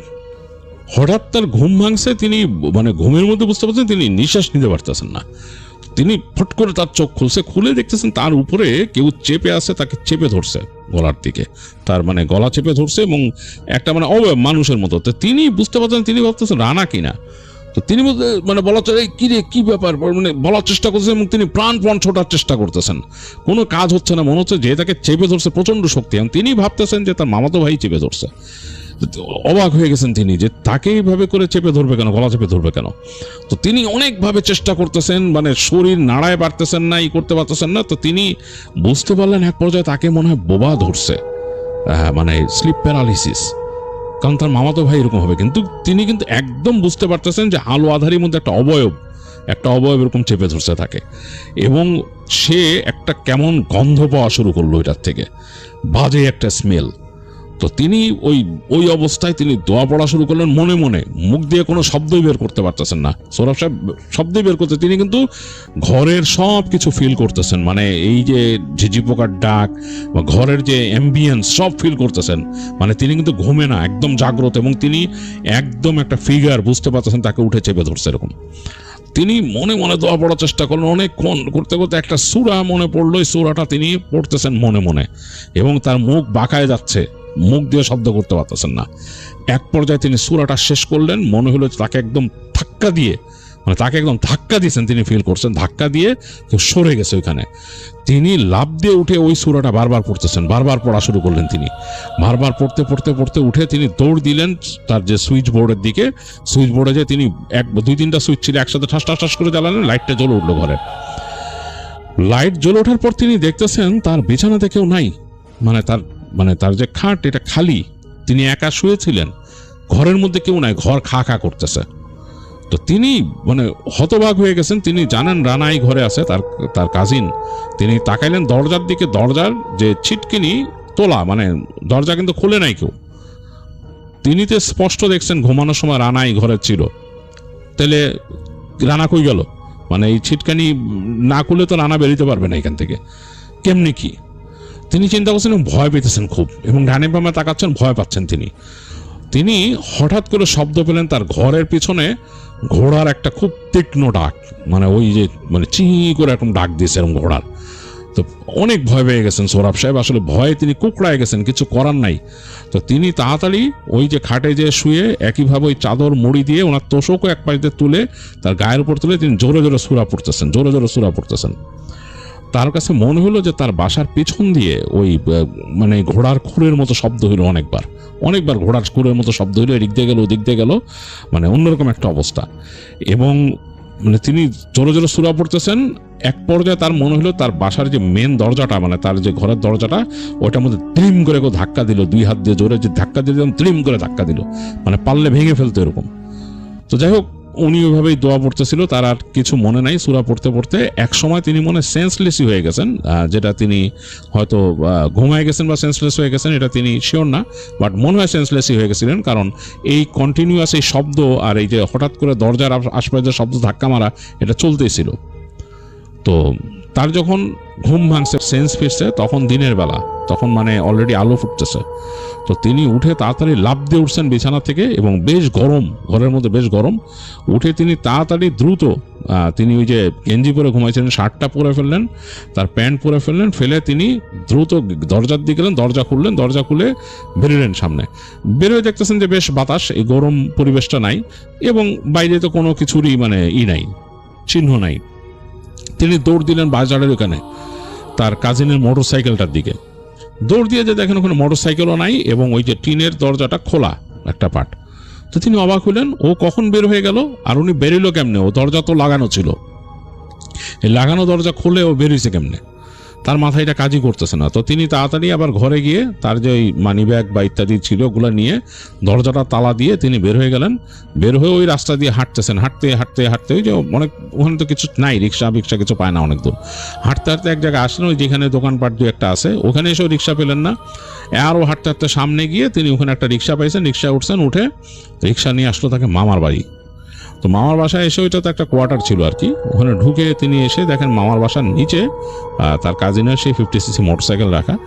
তো তিনি দেখে অবাক হলেন যে ও এইখানে, মানে তিনি তাড়াতাড়ি উঠে গেছেন উপরে, উঠে যে মামার বাড়িতে দরজা নক করছে। তো দরজা নক করার পরে তার মামি দরজা খুলছে, দরজা খুলে বলতেছে, কি রে বাবা, কি অবস্থা, তোমাদের মধ্যে কি ঝগড়াঝাটি হলো? রাত্রেবেলা রানা চলে আসলো। বলে, কি ঝগড়াঝাটি হয়েছে আমাদের মধ্যে? মামি, আমাদের মধ্যে কোনো ঝগড়াঝাটি হয় নাই তো, কি বলেন? বলে, আরে ও রাগ করে রাত্রেবেলা বাসায় আসছে এত রাত্রে। তোমার মামাও অবাক যে এত রাত্রেবেলা রাগ করে বাসায় আসছে, ওর তো মেজাজ জানো কিরকম কি। সে বলে, কোথায়, আমার সাথে কিছুই হয় নাই, কি ব্যাপার, কি বলে এগুলা? আর এত রাত্রে আসছে মানে ও তো রাত্রে ওইখানে ছিল, মানে কেমনে কি? এগুলো বলতে বলতে সে বলে, কোথায় রানা? ওই যে ঘরে।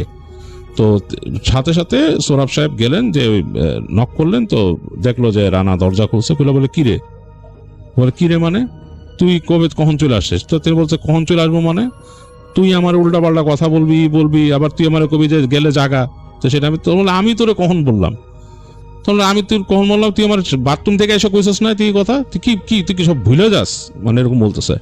তো সোহরাব সাহেব মনে হলো তিনি আকাশ থেকে পড়লেন। তিনি ফট করে রানার হাত ধরে বললেন, কিছু একটা রং রে, তুই এদিকে আয়। রানাকে টেনে আনলেন, তার ওয়াইফ ছিল পিছনে। আসার পরে বলতেছে যে বারান্দায় আসছে। তো দেখতেছে যে ওই তার কাজিন মামাতো ভাই যে রানা, সে একটু মানে রাগই করতেছে। সে বলে, তুই বিশ্বাস কর, আমার সাথে তোর কোনো কথাই হয় নাই। আমি বাথরুমে ছিলাম, সেখান থেকে শুনতেছি যে তোর মনে হচ্ছে যে একটা রাগম্বিত কথাবার্তা কোথাও। আমি বুঝতে পারলাম না ঘটনা কি, যে কার সাথে তুই কথা বলিস। তোর মোটর সাইকেলের আমি সাউন্ড পাইছি ওখানে ইনফ্যাক্ট, কিন্তু আমি বুঝতে পারি না। আমি বেরোয় এসে দেখি তুই ইসের মধ্যে বসা, এই যে মোড়ার মধ্যে বসা, তুই ঘরে ঢুকে গেলি। তো এই কথাগুলো বলার পর রানা কয়, দূর বেটা, তুই বাদ দে, তুই কাহিনী বানাস কেন? তুই কথা কস নাই, মানে তার যে বিয়ে শাদী এগুলো নিয়ে, এগুলো নিয়ে তো কথা কস নাই। তখন মানে সোহরাব সাহেব পুরো অবাক। তিনি মানে একদম মানে বলতেছেন যে আমার বিশ্বাস কর, আমি এগুলা নিয়ে তোর সাথে, তুই নিজে বলছিস এখানে আইসা, বাথরুম থেকে আইসা, আমি তোর সাথে এইসব নিয়ে বলি নাই। যাই হোক, অনেকক্ষণ হওয়ার পর তিনি, সোহরাব সাহেব তার মামাতো ভাইয়ের হাত ধরে বললেন যে আমি তোরে কসম খেয়ে বলতেছি যে আমি বলি নাই, আমি এই ঘটনা হয়েছে রাত্রেবেলা, পুরো ঘটনাটা সে বললো। বলার পর তখন মনে, রানা যেহেতু তার বন্ধুর মতো ছিল, তখন কিছুটা বুঝে বললো, তাহলে কি ব্যাপার? তো এই ঘটনাটা আবার তার মামি শুনতেছিল দূরে দাঁড়ায়। তার মামি শুনে বললো, বাবা, তোমাদের সাথে মনে হয় জিনপুরীর কোনো ব্যাপার ঘটছে। মানে কই বাড়িতে কি ঘটছে? তখন মামিকে এসে সব বললো যে, মামি, প্রথম দিন ছিলাম, এরকম কালো ঘোড়া দেখছি, রাত্রেবেলা আমার এরকম চেপে ধরছে, এরকম আমি দেখছি যে রানা ওইখানে ছিল। তো পুরো জিনিসটা শুনে তার মামি বললো যে এখানে মানে খারাপ কিছু আছে, জিনপুরি কিছু আছে। তো তখন সোহরাব সাহেব কিন্তু তার কাজিনকে স্পষ্ট বলছে যে, সত্যি কথা বলতো, তুই কি আসলে চলে আসছে? তখন বলে, আমি তোর সাথে ফাইজলামি করি। মানে দুজনের মধ্যে একটা অবিশ্বাসের মতো ব্যাপার চলে আসে তখন কথায়। যাই হোক, দুজনকে বিশ্বাস করে পরে যে আসলেই কিছু একটা হয়েছিল। তারা ধারণা করে নেয়, সোহরাব সাহেব ধারণা করে যে কোনো একটা খারাপ জিনিস তার যে কাজিনকে ওখান থেকে সরায় দেয়, এরকম একটা কিছু করে। মানে ওইখানে কোনো একটা কিছু ছিল, মানে কোনো একটা এন্টিটি ছিল, কোনো জিন বা কোনো কিছু ছিল, যে তার কাজিনকে ওখান থেকে সরায় দেয়। আর ওইটাই তার কাজিনের মতো, মানে ওইরকমই একটা শেপ নিয়ে ওখানে ছিল। যদি স্পেসিফিকলি সে কিন্তু তার কাজিনকে ভালো মতন আলোর মধ্যে দেখে নাই, কারণ ওই যে বাতি নিভানো ছিল, আস্তে করে হেঁটে তাড়াতাড়ি অন্ধকারে ঘরে ঢুকে গেছে, এবং পরে দেখছে যে অন্ধকারে বসে জানালার দিকে মুখ করে, চেহারাটাও কিন্তু সে ভালো মতো দেখে নাই। যাই হোক, এটাই সে বুঝতে পারে, এবং সে তার কাজিনকে বলে যে এইগুলোই হতে পারে। তো তার কাজিন তখন বলে যে, তোর বাসা আরেকদিন যে থাকবো। তখন বলে যে, বাপরে বাপ, আমার ওইখানে থাকার কোনো শখই নাই, আমি মাপ চাই, আমি আমার জিনিসপত্র নিয়ে আসবো, পারলে তুই আমার সাথে চল, আমার একটু হেল্প কর, আমি জিনিসপত্র আইনা আমি রাখি, তোদের নিচে কোথাও রাখি, বা কোনো কিছু করি, বা ওই বাসাটা তালা মেরে দিয়ে আসি, আরেকটা বাসা নিয়ে আমি সব সরাই নেব। তো তখন তার কাজিন বলে, আচ্ছা দেখি, আব্বার সাথে আলাপ করি। তো তারা তার মামার সাথে আলাপ করে সোহরাব সাহেব। তো মামা বলে যে, আচ্ছা, যেহেতু এরকম সমস্যা আছে, তারা মুরব্বী মানুষ, তারা জিনিসটা বুঝতে পারে। বলে যে, ওখানে তো আসলে এরকম একলা জায়গা, ওই জায়গাটা খোলা মেলা, ওখানে থেকে থাকে না, জায়গা অন্যরকম। যাক, তুমি এক কাজ করো, বাসা তালা মেরে দাও, তুমি আবার যখন বাসা নিবা তখন থাকবা। তো সোহরাব সাহেব আরো কয়েকদিন মামার বাসায় থাকে। থাকার পর তার মামা তাকে আর একটা বাসা খুঁজে দেয়, এবং সেটা মোটামুটি রেন্ট বেশি, বাই তাদের কোয়ার্টারের কাছাকাছি একটা জায়গায়। তো সেইখানে পরবর্তীতে মুভ করে চলে আসেন সোহরাব সাহেব, এবং এইখানে এসে আর কোনো সমস্যা হয় নাই। আর ওই বাসা থেকে জিনিসপত্র নিয়ে চলে আসছিল তারা। তো পরবর্তীতে তিনি কিন্তু কিছু এরকম ইসলামিক ব্যক্তির সাথে কথা বলছিলেন, যারা মানে ধর্মীয় পেশায় নিয়োজিত, তাদের সাথে আলাপ করছিলেন যে ওই বাসাটা এরকম। তারা বলছিলেন যে হ্যাঁ, এরকম খোলামেলা জায়গায় যদি একটা নতুন অ্যাবান্ডেন্ট জায়গায় বাসা বাড়ি করা হয়, সেখানে যদি কোনো মানুষ কোনো রকম মানে ধর্মীয় আচার অনুষ্ঠান না করে, মানে দোয়া মাহফিল না করে, বা এরকম একটা ফেলে রাখা জায়গায় এরকম হঠাৎ করে দেয়াল টেয়াল তুলে ঘর তুলে এখানে থাকা শুরু করে, কোনো রকম ধর্মীয় কোনো দোয়া দরুদ না পড়ে, তাহলে অনেক সময় এইসব জিনিস এরকমভাবে জিনিস হয়। কারণ জায়গাটা এরকম খোলামেলা ছিল এবং পাশে বিশাল ব্যারেন ল্যান্ড এবং গাছপালা ছিল, ওখানে এরকম আসতেই পারে, এরকম খোলা জায়গা হয়তো থাকতেই পারে, এবং ও হয়তো ওখানে থাকতো ওই জিনিসটা, হয়তো ওখানে এরকম ঘরে প্রথম যখন মানুষ থাকা শুরু করছে কোনো দোয়া দরুদ ছাড়া, তাকেই তারা ওরকম ভিকটিম বানাইছে আর কি, তাকে মানে ভয় দেখানো বা এর ক্ষতি করার চেষ্টা করছে। তো যাই হোক, এতটুকুই সোহরাব সাহেব শুনছিল, এবং সোহরাব সাহেবের খুব ইন্টারেস্টিং একটা এটা ঘটনা, এবং তিনি খুব অবাক হন এখনো যে কিভাবে তিনি অবাক হয়ে দেখছেন যে তার কাজিন উঠে মোড়া থেকে ঘরে চলে গেল এবং বসেছিল জানলার দিকে মুখ করে। তার নাকি শরীর মানে তখনও কেঁপে উঠতো, তার ছেলেদেরকে যখন বলছেন এই ঘটনা, তখনও নাকি তার গা শিরশির করছে এই ঘটনা বলার সময়। যতবারই তিনি এটা মনে করেন তার কাছে খুবই অন্যরকম লাগে, ভয় লাগে। আর তার কাজিনও অবাক হয়ে গেছেন যে সে কিভাবে সে দেখছে একদম বাথরুম থেকে বের হয়ে আসছে, এসে তার সাথে কথা বলছে সোহরাব সাহেব, এবং তাদের মধ্যে একটা ঝগড়া হয়েছে, তো মানে তার পার্সোনাল একটা ব্যাপার নিয়ে কথা বলছে, যেটাতে সে মানে রাগ করে ফেলছে আর কি, তাকে অফেন্ডেড করছে। তো জিনিসটা একেবারে অন্যরকম ছিল। তো যাই হোক, এই ছিল ইমরানের আব্বু সোহরাব সাহেবের জীবনে ঘটে যাওয়া একটি ঘটনা, যেটি ইমরান আমাদের কাছে শেয়ার করেছে। আমার কাছে বেশ ইন্টারেস্টিং লেগেছে, ভয়ের মনে হয়েছে, বেশ মিস্টিরিয়াস মনে হয়েছে। আপনাদের কাছে কেমন লেগেছে জানাতে ভুলবেন না। ভাই, আপনাকে অসংখ্য ধন্যবাদ আমাকে সুযোগ করে দেওয়ার জন্য। আজকে আমি যে ঘটনাটি বলবো, ঘটনাটি আজ থেকে প্রায় 5-7 বছর আগের একটি ঘটনা। রাত তখন প্রায় 2:30টা, বাহিরে প্রচুর বৃষ্টি। বৃষ্টির শব্দে চারদিক এমনভাবে ডুবে আছে যে মনে হচ্ছে পৃথিবীতে আর কোনো যেন শব্দই নেই, শুধু পানি পড়ছে টিনের চালে। মাঝে মাঝে দূরে কোথাও পড়ছে এরকম শব্দ, তারপর আবারও নীরবতা। ফেনী থেকে প্রায় 30 কিলোমিটার দূরে একটি ছোট্ট গ্রাম, গ্রামের নাম চরবাগান। গ্রামের একদম শেষ প্রান্তে একটি পুরনো দোতলা বাড়ি ছিল। বাড়িটিকে সবাই বলতো শেষ বাড়ি, কারণ ওই বাড়িটার পর আর কোনো বাড়ি ছিল না, সেখানে কেউ থাকতো না। দিনের বেলাও মানুষ বাড়িটার সামনে দিয়ে যেতে চাইতো না, আর রাতের কথা তো বাদই দিল, কারণ গ্রামের মানুষ বিশ্বাস করতো ওই বাড়িতে একজন মানুষ মারা যায়নি, সে এখনো সেখানে থাকে। তার নাম ছিল রহিমা। রহিমা মারা গিয়েছিল প্রায় 22 বছর আগে। কেউ ঠিক জানতো না কিভাবে। কেউ বলতো সে আত্মহত্যা করেছিল, আবার কেউ বলতো তাকে নাকি মেরে ফেলা হয়েছিল। আবার গ্রামের বয়স্ক লোকেরা বলতো রহিমা মারা যায়নি, ওরে ঘরের মধ্যে আটকায় রাখা হয়েছিল। কিন্তু কেন, সেটা কেউ বলতে চাইতো না। শুধু একটা কথাই সবাই জানতো, রহিমা মারা যাওয়ার পর ওই বাড়ির দোতলার শেষ ঘরটা আর কখনো খোলা হয়নি। ঘরটার দরজার বাইরে থেকে বিশাল একটি লোহার তালা লাগানো ছিল, এমন তালা যা সাধারণ গুদামের দরজায় ব্যবহার করা হয়। আর আশ্চর্যের ব্যাপার ছিল, বাড়ির মালিক বহু বছর আগে মারা যাওয়ার পর কেউ সেই দোতলা রুমটি আর খোলেনি। গল্পটা শুরু হয় আরিফকে দিয়ে। আরিফ ঢাকায় চাকরি করত, বয়স 26, শহরের ছেলে। ভূত প্রেতে তার কোনো বিশ্বাস ছিল না। তার বন্ধু সাজ্জাদ তাকে প্রায় বলতো, তুই এত সাহসী হলে এক রাত ওই বাড়িতে গিয়ে থাক। আরিফ হাসতো, ভূত থাকলে দেখা যাবে। সাজ্জাদ বলল, ভাই আমি কিন্তু সিরিয়াস। আরিফ বলল, আমিও। এক রাত। সাজ্জাদ হাত বাড়িয়ে বলল, চ্যালেঞ্জ। আরিফ হাত মিলিয়ে বলল, ঠিক আছে, চ্যালেঞ্জ। তখন তারা কেউ জানতোই না এই চ্যালেঞ্জটাই আরিফের জীবনের সবচেয়ে বড় ভুল হতে যাচ্ছে। সেদিন সন্ধ্যায় আরিফ গ্রামে পৌঁছালো। তার সঙ্গে ছিল একটি bag, torch, power bank, phone আর ক্যামেরা। গ্রামের চায়ের দোকানে বসে চা খাচ্ছিল। দোকানে কয়েকজন বৃদ্ধ লোক বসেছিল। আরিফ বলল, চাচা শেষ বাড়িটা কোন দিকে? চায়ের কাপটা মাঝপথে থেমে গেল একজন বৃদ্ধর হাতে। লোকটা কিছুক্ষণ আরিফের দিকে তাকিয়ে থাকলো, তারপর বলল, কেন? ওখানে আজ রাত থাকবো, আরিফ বলল। দোকানে যেন হঠাৎ নীরবতা নেমে এলো। একজন বৃদ্ধ ধীরে ধীরে বলল, বাবা অন্য কোথাও থেকো। আরিফ হেসে বলল, ভূতের ভয়? বৃদ্ধ উত্তর দিল, না। তার পাশে বসে থাকা আরেকজন বলল, ভূতের ভয় না। আরিফ বলল, তাহলে? লোকটা খুব নিচু গলায় বলল, ওই বাড়ির ভয়। আরিফ তৎক্ষণাৎ হেসে উঠল। বাড়ি আবার ভয় দেখায় নাকি? বৃদ্ধ এবার তার দিকে তাকালো। তার চোখে কোনো হাসি ছিল না। বাড়ি না বাবা, একটু থেমে বলল, বাড়ির ভেতরে জিনিসটা ভয় দেখায়। রাত 8টার দিকে আরিফ বাড়িটার সামনে দাঁড়াল। তখন বৃষ্টি শুরু হয়েছে। দোতলার জানালাগুলো কালো, একটুও আলো নেই। আরিফ ফোন বের করে ভিডিও চালু করল। রাত 8:25। আমি তো এখন চরবাগানের সেই বিখ্যাত শেষ বাড়ির সামনে দাঁড়িয়ে আছি। গ্রামের মানুষ বলেছে এখানে ভূত আছে। আজ রাতে আমি এখানেই থাকবো, দেখবো সত্যি কিছু আছে কিনা। সে গেট খুলল। ক্যাশ করে গেট খোলার শব্দ হয়।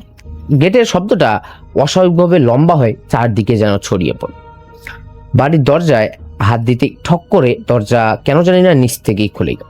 আরিফ যেন তৎক্ষণাৎ থেমে গেল। তারপর নিজেকে বলল হয়তো বা হাওয়ার কারণ। এরপর পর সে ভিতরে ঢুকল।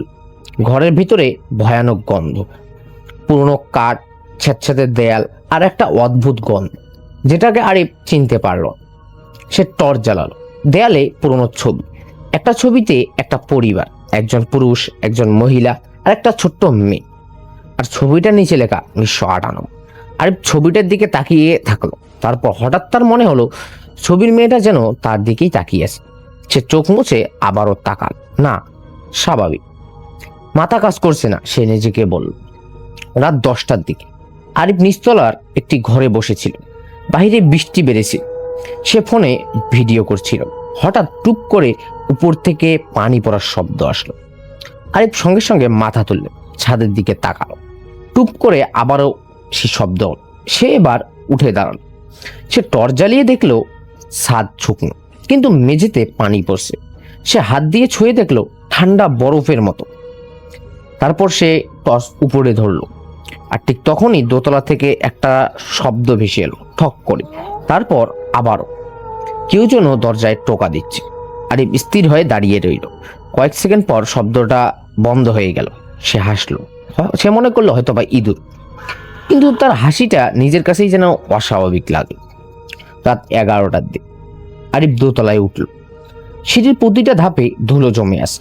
কিন্তু অদ্ভুত ব্যাপার হলো সিঁড়ির মাঝখান থেকে উপরে যাওয়ার পথে ধুলোর মধ্যে পায়ের ছাপ দেখা গেল। ছোট পায়ের ছাপ, একটা শিশুর বাচ্চার পায়ের ছাপ। আরিফ টর্চ নামিয়ে ছাপগুলো দেখল। ছাপগুলো নিচ থেকে উপরে উঠে গেছে। সে ধীরে ধীরে ওই ছাপের দিকে এগোলো। 1, 2, 3। তারপর ছাপগুলো শেষ হয়ে গেল একটা বন্ধ দরজার সামনে গিয়ে। দরজায় গায়ে মরিচা ধরা লোহার তালা। আরিফ বুঝলো এটাই সেই শেষ ঘর। যে তালাটার দিকে সে কিছুক্ষণ তাকিয়েই রইল। তারপর পিছন থেকে খুব মৃদু সুরে একটা কণ্ঠস্বর ভেসে এলো, চাচা। আরিফ এই কণ্ঠ শুনেই যেন জমে গেল। তার ঘাড়ের লোম দাঁড়িয়ে গেল। সে ধীরে ধীরে ঘুরল। কেউ নেই। করিডোর ফাঁকা, শুধু অন্ধকার। আরিফ বলল, কে? কোনো উত্তর নেই। সে আবারও বলল, কে ওখানে? তারপর খুব আস্তে আস্তে একটা মেয়ের কণ্ঠ ভেসে এলো, আমারে খুলে দাও। আরিফের বুকের ভিতর যেন ধক করে উঠল। কণ্ঠটা আসছে সেই দোতলা বন্ধ ঘর থেকে। আরিফ সঙ্গে সঙ্গে পিছিয়ে গেল। তার মাথায় তখন গ্রামের বৃদ্ধের কথা ঘুরছিল, ওই ঘরের দরজা খুলবা না। সে ফোন বের করলো। নেটওয়ার্ক নেই, একটা খুঁটিও নেটওয়ার্কের নেই। সে সিঁড়ির দিকে এগোতে শুরু করলো। আর ঠিক তখনই দরজার ভেতর থেকে খট করে তালাটা নড়ল। আরিফ যেন নিমিষেই থেমে গেল। খটখট করে আবারও শব্দটা হল, যেন ভেতর থেকে কেউ তালাটা খোলার চেষ্টা করছে। তারপর ধাম করে দরজায় প্রচন্ড আঘাত পড়ল। আরিফ চিৎকার করে এক পা পিছিয়ে গেল। তারপর আবারও ধাম করে দরজাটা কেঁপে উঠল। আরিফ দৌড়ে নিচে নেমে গেল। রাত 12টা। সে সিদ্ধান্ত নিল এই বাড়ি থেকে বের হয়ে যায়। কিন্তু দরজা খুলতে গিয়ে দেখলো সামনে দরজাটা বাহিরে থেকে বন্ধ। সে যতই টানে না কেন দরজাটা খুলছেই না। জানালা খুলতে গেল, জানালা যেন একটুও খুলল না। সে ফোনের ক্যামেরা অন কর। আমি এখন বের হতে পারছি না, দরজা আটকে গেছে। কথাটা বলার সময় তার নিজের গলাও যেন কাঁপছিল। আর ঠিক তখনই ফোনের স্ক্রিনে একটা নোটিফিকেশন হলো, ব্যাটারি %। আরিফ অবাক হলো, কিছুক্ষণ আগেও আমার ফোনে চার্জ ছিল 48%। সে তৎক্ষণাৎ পাওয়ার ব্যাংক লাগালো। পাওয়ার ব্যাংকও যেন হঠাৎ কাজ করা বন্ধ করে দিল। তারপর হঠাৎ ফোনের স্ক্রিনে একটা ছবি ভেসে ওঠে। ছবিটা সেই পুরনো পরিবারের ছবি। কিন্তু এবার ছবিতে 3 জন নয়, মানুষ 4 জন। পরিবারের পাশে দাঁড়িয়ে আছে একটা ছোট্ট মেয়ে। মেয়েটির মুখ দেখা যাচ্ছে না, আর ছবির একদম নিচে লেখা তুই আসবি। আরিফ ফোনটা হাত থেকে ফেলে দিল। রাত তখন প্রায় 1টা কাছাকাছি, বৃষ্টিও থেমে গেছে। বাড়ির ভিতরে অদ্ভুত এক নিস্তব্ধতা। আরিফ নিচতলায় বসেই ছিল। হঠাৎ উপরের ঘর থেকে শব্দ এলো, পায়ের শব্দ, ধীরে ধীরে কেউ একজন হাঁটছে ঠকঠক করে। তারপর শব্দটা সিঁড়ি দিয়ে নামতে শুরু করল। আরিফ শ্বাস বন্ধ করে তাকিয়ে রইল। সিঁড়ি শেষ ধাপে এসে শব্দটা হঠাৎ থেমে গেল। কাউকে দেখা গেল। তারপর তার কানের কাছে কেউ ফিসফিস করে বলল, তুমি এত দেরি করলে কেন? আরিফ চিৎকার করে ঘুরে দাঁড়ালো। কেউ নেই। সে চারপাশে তাকালো, কেউ নেই। কিন্তু মেঝেতে একটা জিনিস পড়ে আছে, একটা পুরনো লাল ফিতা, শিশুর চুলে বাঁধার ফিতা। আরিফ সেটা হাতে তুলে নিল। আর ঠিক তখনই তার পিছন থেকে একটা ছায়া দেখা গেল, দেয়াল, একটা ছোট্ট মেয়ের ছায়া। আরিফ ধীরে ধীরে ঘুরে দাঁড়ালো, কেউ নেই, কিন্তু ছায়াটা এখনো দেয়াল। তারপর ছায়াটা হাত তুলল, আরিফের দিকে আঙ্গুল দেখালো, তারপর সিঁড়ির দিকে। আরিফ এবার বুঝলো ও তাকে কিছু দেখাতে চাইছে। সে টর্চ হাতে সিঁড়ি দিয়ে উপরে উঠল। ছোট্ট মেয়ের ছায়া সামনে এসে এগিয়ে যাচ্ছে। সে অনুসরণ করল। শেষ ঘরের সামনে এসে ছায়াটি থেমে গেল। তালা তখনও লাগানোই ছিল, কিন্তু এবার দরজার নিচ দিয়ে পানি বেরোচ্ছে, কালো পানি। আর পানির সঙ্গে চুল, অনেকগুলো লম্বা কালো চুল। আরিফ পিছিয়ে গেল। দরজার ভেতর থেকে আবারও সেই কণ্ঠ এলো, চাচা কে তুমি? কিছুক্ষণ নীরবতা, তারপর উত্তর এসলো, আমি মিম। আরিফ বলল, তুমি এখানে কেন? ভিতর থেকে মেয়েটা বলল, আমারে ওরা মাইরা ফেলাইছে। আরিফের বুকের ভিতর যেন কেঁপে উঠল। এরপর আরিফ দৌড়ে নিচতলায় আসলো। সে সুযোগ বুঝে দরজাটা টান দেওয়ার সাথে হঠাৎ কেন জানি তখন দরজাটা খুলে গেল। খুলে যাওয়ার পরপরই আরিফ সেখান থেকে দৌড়ে বের হয়ে যায়। সে যে ঘটনাটি দেখেছে এটি তার বন্ধুকে বলল। এরপর থেকে আরিফ আর কখনো ওই বাড়ির সামনে যায়নি। ধন্যবাদ রাসেল ভাই, আজকের ঘটনাটি এ পর্যন্তই। আমরা সেবার সপরিবারে 1992 সালে 1 মার্চ আমরা একটা বাসায় উঠি মগবাজারে। তখনকার আমল তো আসলে ছিল 2 স্ট্রোক বেবি ট্যাক্সির। আমার আব্বা টিএনটি অফিসে চাকরি করত। সরকারি বাসায় আমরা তখনও উঠিনি, কিছু অফিসিয়াল মামলা থাকবার কারণে, আসলে কিছু ঝামেলা থাকবার কারণে আমরা আসলে সরকারি বাসায় উঠতে পারিনি সেই মুহূর্তে। তো অনেকেই নিশ্চয়ই জানেন মগবাজারের টিএনটির কলোনি এলাকা, মানে ওয়্যারলেসের আশেপাশের এলাকা। সেখান থেকেই ট্রেন লাইনটা পরিষ্কার দেখা যেত সেই বাসা থেকে। এখন যেমন ব্রডগেজ লাইন ছিল, তখন তো আর এরকম ছিল না। এখন যেরকম অনেক বস্তি ছিল, তখন কিন্তু এত বস্তি ছিল না। যাই হোক, প্রতিদিনের ট্রেনের শব্দে এক প্রকার অভ্যাসে পরিণত হয়েছিল। যাদের বাসা ট্রেনের লাইনের আশেপাশে তারা আসলে শব্দ শুনতে শুনতে অভ্যস্ত। ট্রেন আসলে ট্রেন আসলে শুরুতে আমরা তাকিয়ে থাকতাম। একটা পর্যায়ে শুনতে শুনতে এমন অবস্থা হয়ে গেছে, আসলে পরের দিকে এগুলির প্রতি আর তেমন মনোযোগ ছিল না। তো 1994 সালের দিকের কথা। তখন আমাদের সেই বাড়িতে অলরেডি 2 বছর হয়ে গেছে। তা আমাদের পরিবারে আমার আব্বা, আম্মা এবং আমার ছোট ভাই, আমরা এই 4 জনই থাকি। আমার নাম রনি এবং আমার ছোট ভাইয়ের নাম রাব্বি। আমি তখন এইচএসসি ক্যান্ডিডেট। সারা রাত আমার পড়ার লাগতো, আর আমি অনেক পড়াশোনা করতাম।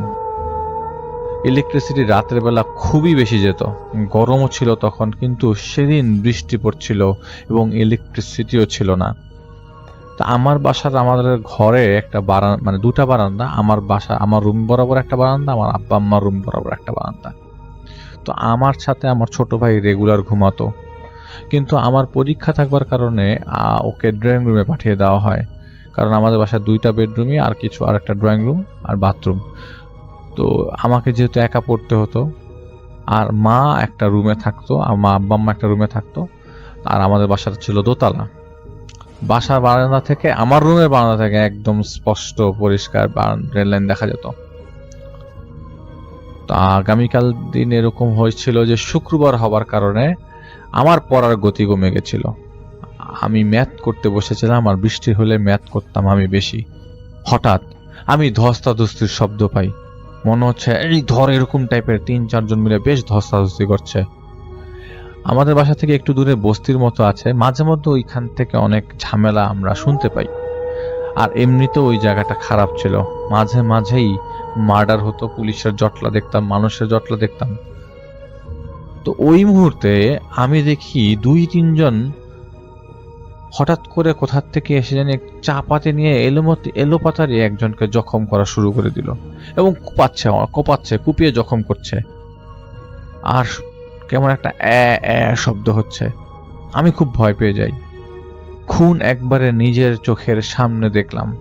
আমি অন্ধকারে বৃষ্টির মধ্যেই দেখলাম ওই 3-4 জন লোক খুন করে এদিক সেদিক চলে গেল, আর সাদা কাপড় পরা সেই লোক তরপাতে তরপাতে একটা সময় আর তরপালো না, হয়তো মারা গেছে, কারণ এখান থেকে তার আমি পরিষ্কার দেখতে পাচ্ছি কিছু একটা হয়েছে, কিন্তু কাছে যাওয়ার সাহস পাচ্ছি না। আব্বা আম্মা রুমে গেলাম, আব্বাকে ডাকলাম এবং ডেকে নিয়ে আসলাম। আম্মাও পেছন পেছন আসলো। আমি তখন ঘেমে একাকার আমার রুমে মোমবাতির আলো সরিয়ে বাবাকে দেখাতে লাগলাম, কিন্তু কেউ নাই, কোনো লাশ পড়ে নাই, কিচ্ছু না। সারাটা রাত অবাক হয়ে কাটালাম, এটা কিভাবে সম্ভব। আমি আরো কয়েকবার জানালা দিয়ে দেখার চেষ্টা করেছি সেখানে কি আমি সেই অবয়বটা পাই কিনা, কিন্তু আমি সেই অবয়বটা সেখানে পাচ্ছিলাম না। আমার কাছে খুব হচপচ লাগছিল সবকিছু। সপ্তাহখানেক পরে আমি সেই রাতে পড়ছি, আমার পরীক্ষা আর মাত্র 3 দিন বাকি। বিদ্যুৎও আছে। চারপাশের আলোতে খেয়াল করলাম রেল ট্র্যাকের উপরে ওই দিনের মতো এবার আর ধস্তাধস্তি দেখছি না, সেদিনের মতো সেই লাশটাই পড়ে আছে এবং তার পাচ্ছে লাশটার বডিটার মধ্যে থেকে পাটা কাঁপছে। আমি অনেকক্ষণ তাকিয়ে থাকি, দেখি এটা কি ভ্যানিশ হয় কিনা, কিন্তু কোনোভাবেই এটা ভ্যানিশ হচ্ছিল না। যতক্ষণ আমি তাকিয়েছিলাম ততক্ষণই লাশটা আমি পড়ে থাকতে দেখেছি। যেই আমি আব্বা আম্মা রুমে গেলাম, আব্বা আম্মাকে ডাকলাম, আব্বা খুব চিৎকার চেঁচামেচি করছিল রাত্রেবেলা এরকম সময় ডাকাডাকি করবার কারণে। এসে বলে, কি দেখছো না দেখছো বাদ দাও। আমি আমার আব্বাকে ভালো করে দেখাই, দেখো। আমি যখন আব্বাকে দেখাতে লাগলাম, কিচ্ছু দেখা গেল না, সেখানে কিচ্ছু নাই। তো আমার পরীক্ষা শুরু হয় এবং আমি এরপরে আর সেই জিনিস কিছুদিন দেখি না।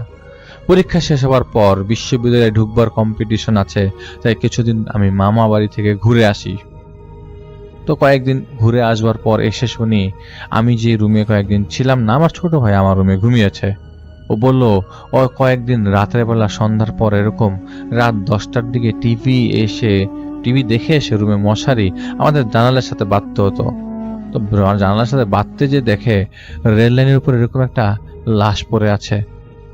লাশটা শরীর থেকে বিচ্ছিন্ন, কাটা পড়া, শরীরে সাদা কাপড় পরা, কিন্তু মাথাটা রেল ট্র্যাকের উপরে।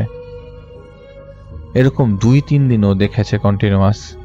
বাসায় বাবাকে বললে, যেহেতু 2 ভাই দেখেছি, তিনি তখন বাসায় একজন হুজুর নিয়ে আসেন।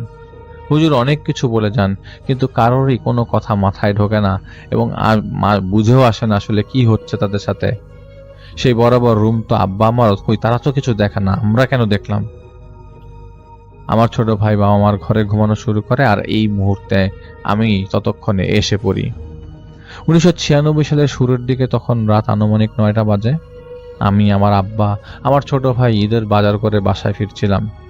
এমন সময় অনেক জোরে একটা চিৎকার শুনতে পাই আমি। কিছুক্ষণের মধ্যেই বেশ মানুষ জড়ো হয়ে যায়। শুনতে পারি একজন মানুষ কাটা পড়েছে, মাথা বিচ্ছিন্ন হয়ে গেছে। এটা হয়তো সুইসাইডই ছিল, কেননা ট্রেনের ধাক্কা দেওয়া এবং কাটা পড়ার মধ্যে দেহ আলাদা হওয়া কিন্তু দুইটা 2 রকমের একটা ক্যালকুলেশন। যদি আপনি ট্রেনের সামনে পড়েন তাহলে একদম থেতলে যাবেন, আর যদি রেল ট্র্যাকের উপর শুয়ে থাকেন তাহলে কাটা পড়ে শরীর আলাদা হয়ে যাওয়ার সম্ভাবনা থাকে। এবং ধাক্কা দিয়ে মারা যাওয়া, রেল ট্র্যাকের উপরে শরীর বিচ্ছিন্ন, আর আপনারা নিশ্চয়ই বুঝতে পারছিলেন। এবং অ্যাক্সিডেন্টে শরীর থেকে বিচ্ছিন্ন ছিল মাথাটা। আমার শরীর ওই মুহূর্তে কাটা দিয়ে ওঠে। আমার ছোট ভাই আর আমার বাবা, আমি সাক্ষী আমাদের বাসা থেকে, হয়তো সরাসরি সেই মুহূর্তটা দেখিনি, কিন্তু ঘরে ঢোকার সময় আমাদের রুম বরাবর যেতে গেলেই আমি সেই ট্রেনের শব্দ এবং চিৎকার দুটো এখনো পর্যন্ত ভুলতে পারি না। আমার বাবা অবশ্য 2007 সালে পরপারে পাড়ি জমান। সেই বাসাটা আমরা 1999 সালে ছেড়ে দিই ময়মনসিংহে আমার বাবার পোস্টিং এর কারণে। আমি ঢাকা থেকে যাই, বাকিরা চলে যায়। তারও কিছু ঘটনা ছিল, আরও কিছু ঘটনা আছে, আমি সেসব পরে ঘটনা শেয়ার করব। আমি জানি না আমার এই ঘটনাটা ভালো লাগবে কিনা, তবে এই ঘটনা আমরা সবাই ফেস করেছিলাম, এটা চাক্ষুষ প্রমাণ আমরা তিনজনই। তো আজকে প্রথম যে ঘটনাটা আমি শেয়ার করব সেই ঘটনাটা আমাকে পাঠিয়েছেন মানিকগঞ্জ থেকে আয়েশা। তিনি গত সপ্তাহে একটা ঘটনা দিয়েছেন।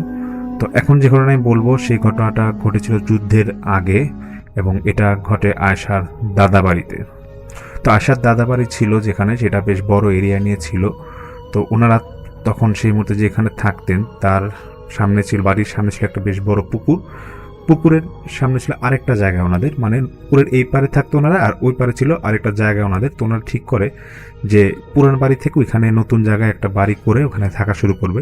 কিন্তু যে নতুন জায়গাটা ওনারা বাড়ি করবে সেটা একবার বন জঙ্গলে ভরা ছিল, মানে গাছপালা অনেক বেশি ছিল। তো ওনাদের বাপদাদার সম্পত্তি ছিল, তো ওনাদের খুব একটা এখানে যাওয়া হতো না। তো ওনারা ঠিক করে যেহেতু বংশ বড় হচ্ছে তো এখানে নতুন করে বাড়ি করবে। তখন আয়েশার বাবার বয়স 14 কি 15 বছর। তো যেই কথা সেই কাজ, সেই অনুযায়ী ওনার দাদারা, যারা দাদা এবং দাদার ভাই যারা ছিল তারা ঠিক করে যে পুকুরের ওই পারে নতুন বাড়ির কাজ শুরু করবে। তো তখন প্রথমে ওনারা একটা ছনের ঘর তৈরি করে, ওই পারে গিয়ে কিছু গাছপালা কেটে ছনের ঘর তৈরি করে। তো প্রথম যখন ওনারা এখানে থাকা শুরু করে তখন সম্পূর্ণ রাতে ওনারা থাকতো না, মানে দিন পর্যন্তই থাকতো। কারণ আয়েশার দাদি নাকি তখন মানে ওখানে যেতে একটু রাতে থাকতে একটু ভয় লাগতো না, এবং যুদ্ধের আগের সময় যেহেতু তখন তো লোকজন অনেক কম ছিল আর গাছগাছালি খুব বেশি ছিল সেই এরিয়াটাতে। তো ওনারা দেখা যায় ছনের যে একটা বা দুটা রুম ওনারা করেছিল সেখানে ওনারা খুব একটা থাকতো না।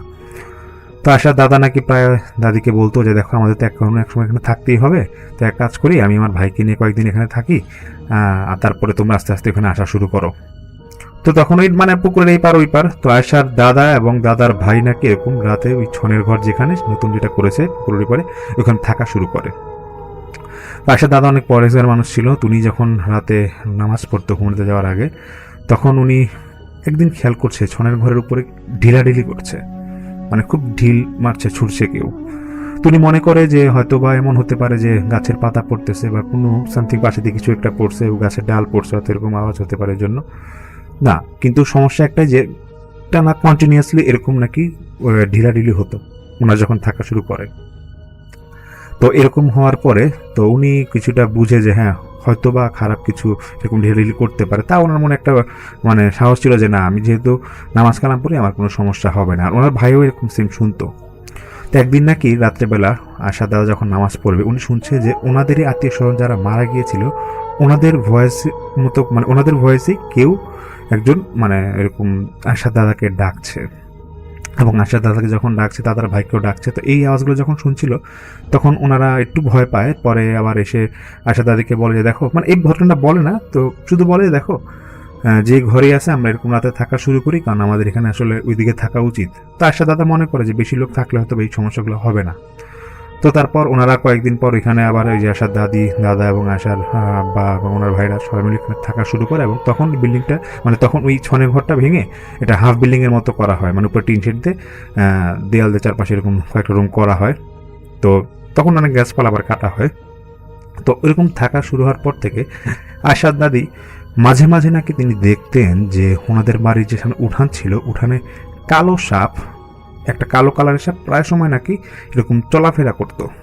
আর বাড়ির আশেপাশে গাছগাছালিগুলো ছিল এরকম যে একটা গাব গাছ ছিল বেশ বড়, একটা দুইটা তাল গাছ ছিল বেশ বড়, এবং আম গাছ ছিল একটা সাইডে, বেশ বড় একটা আম গাছ ছিল। ওই আম গাছের কিছু অংশ কেটেই ওনারা এই বাড়িটা করে।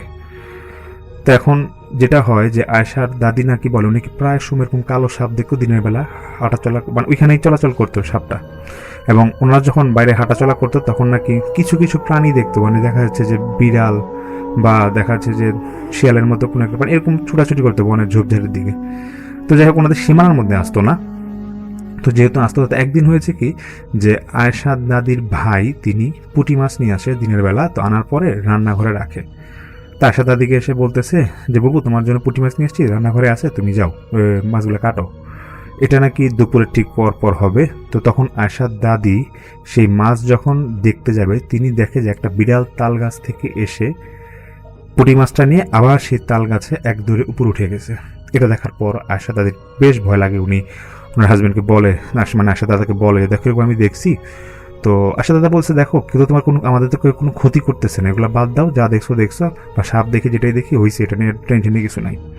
তবে আশার দাদা নাকি বলে যে সাপগুলো নাকি ছিল বেশ লম্বা লম্বা সাপ, মানে নর্মাল সাপের যে মানে লম্বা হয় হয়তো 3 হাত 4 হাত 5 হাত হয়ে থাকে, তার থেকেও বেশ লম্বা লম্বা সাপ ছিল।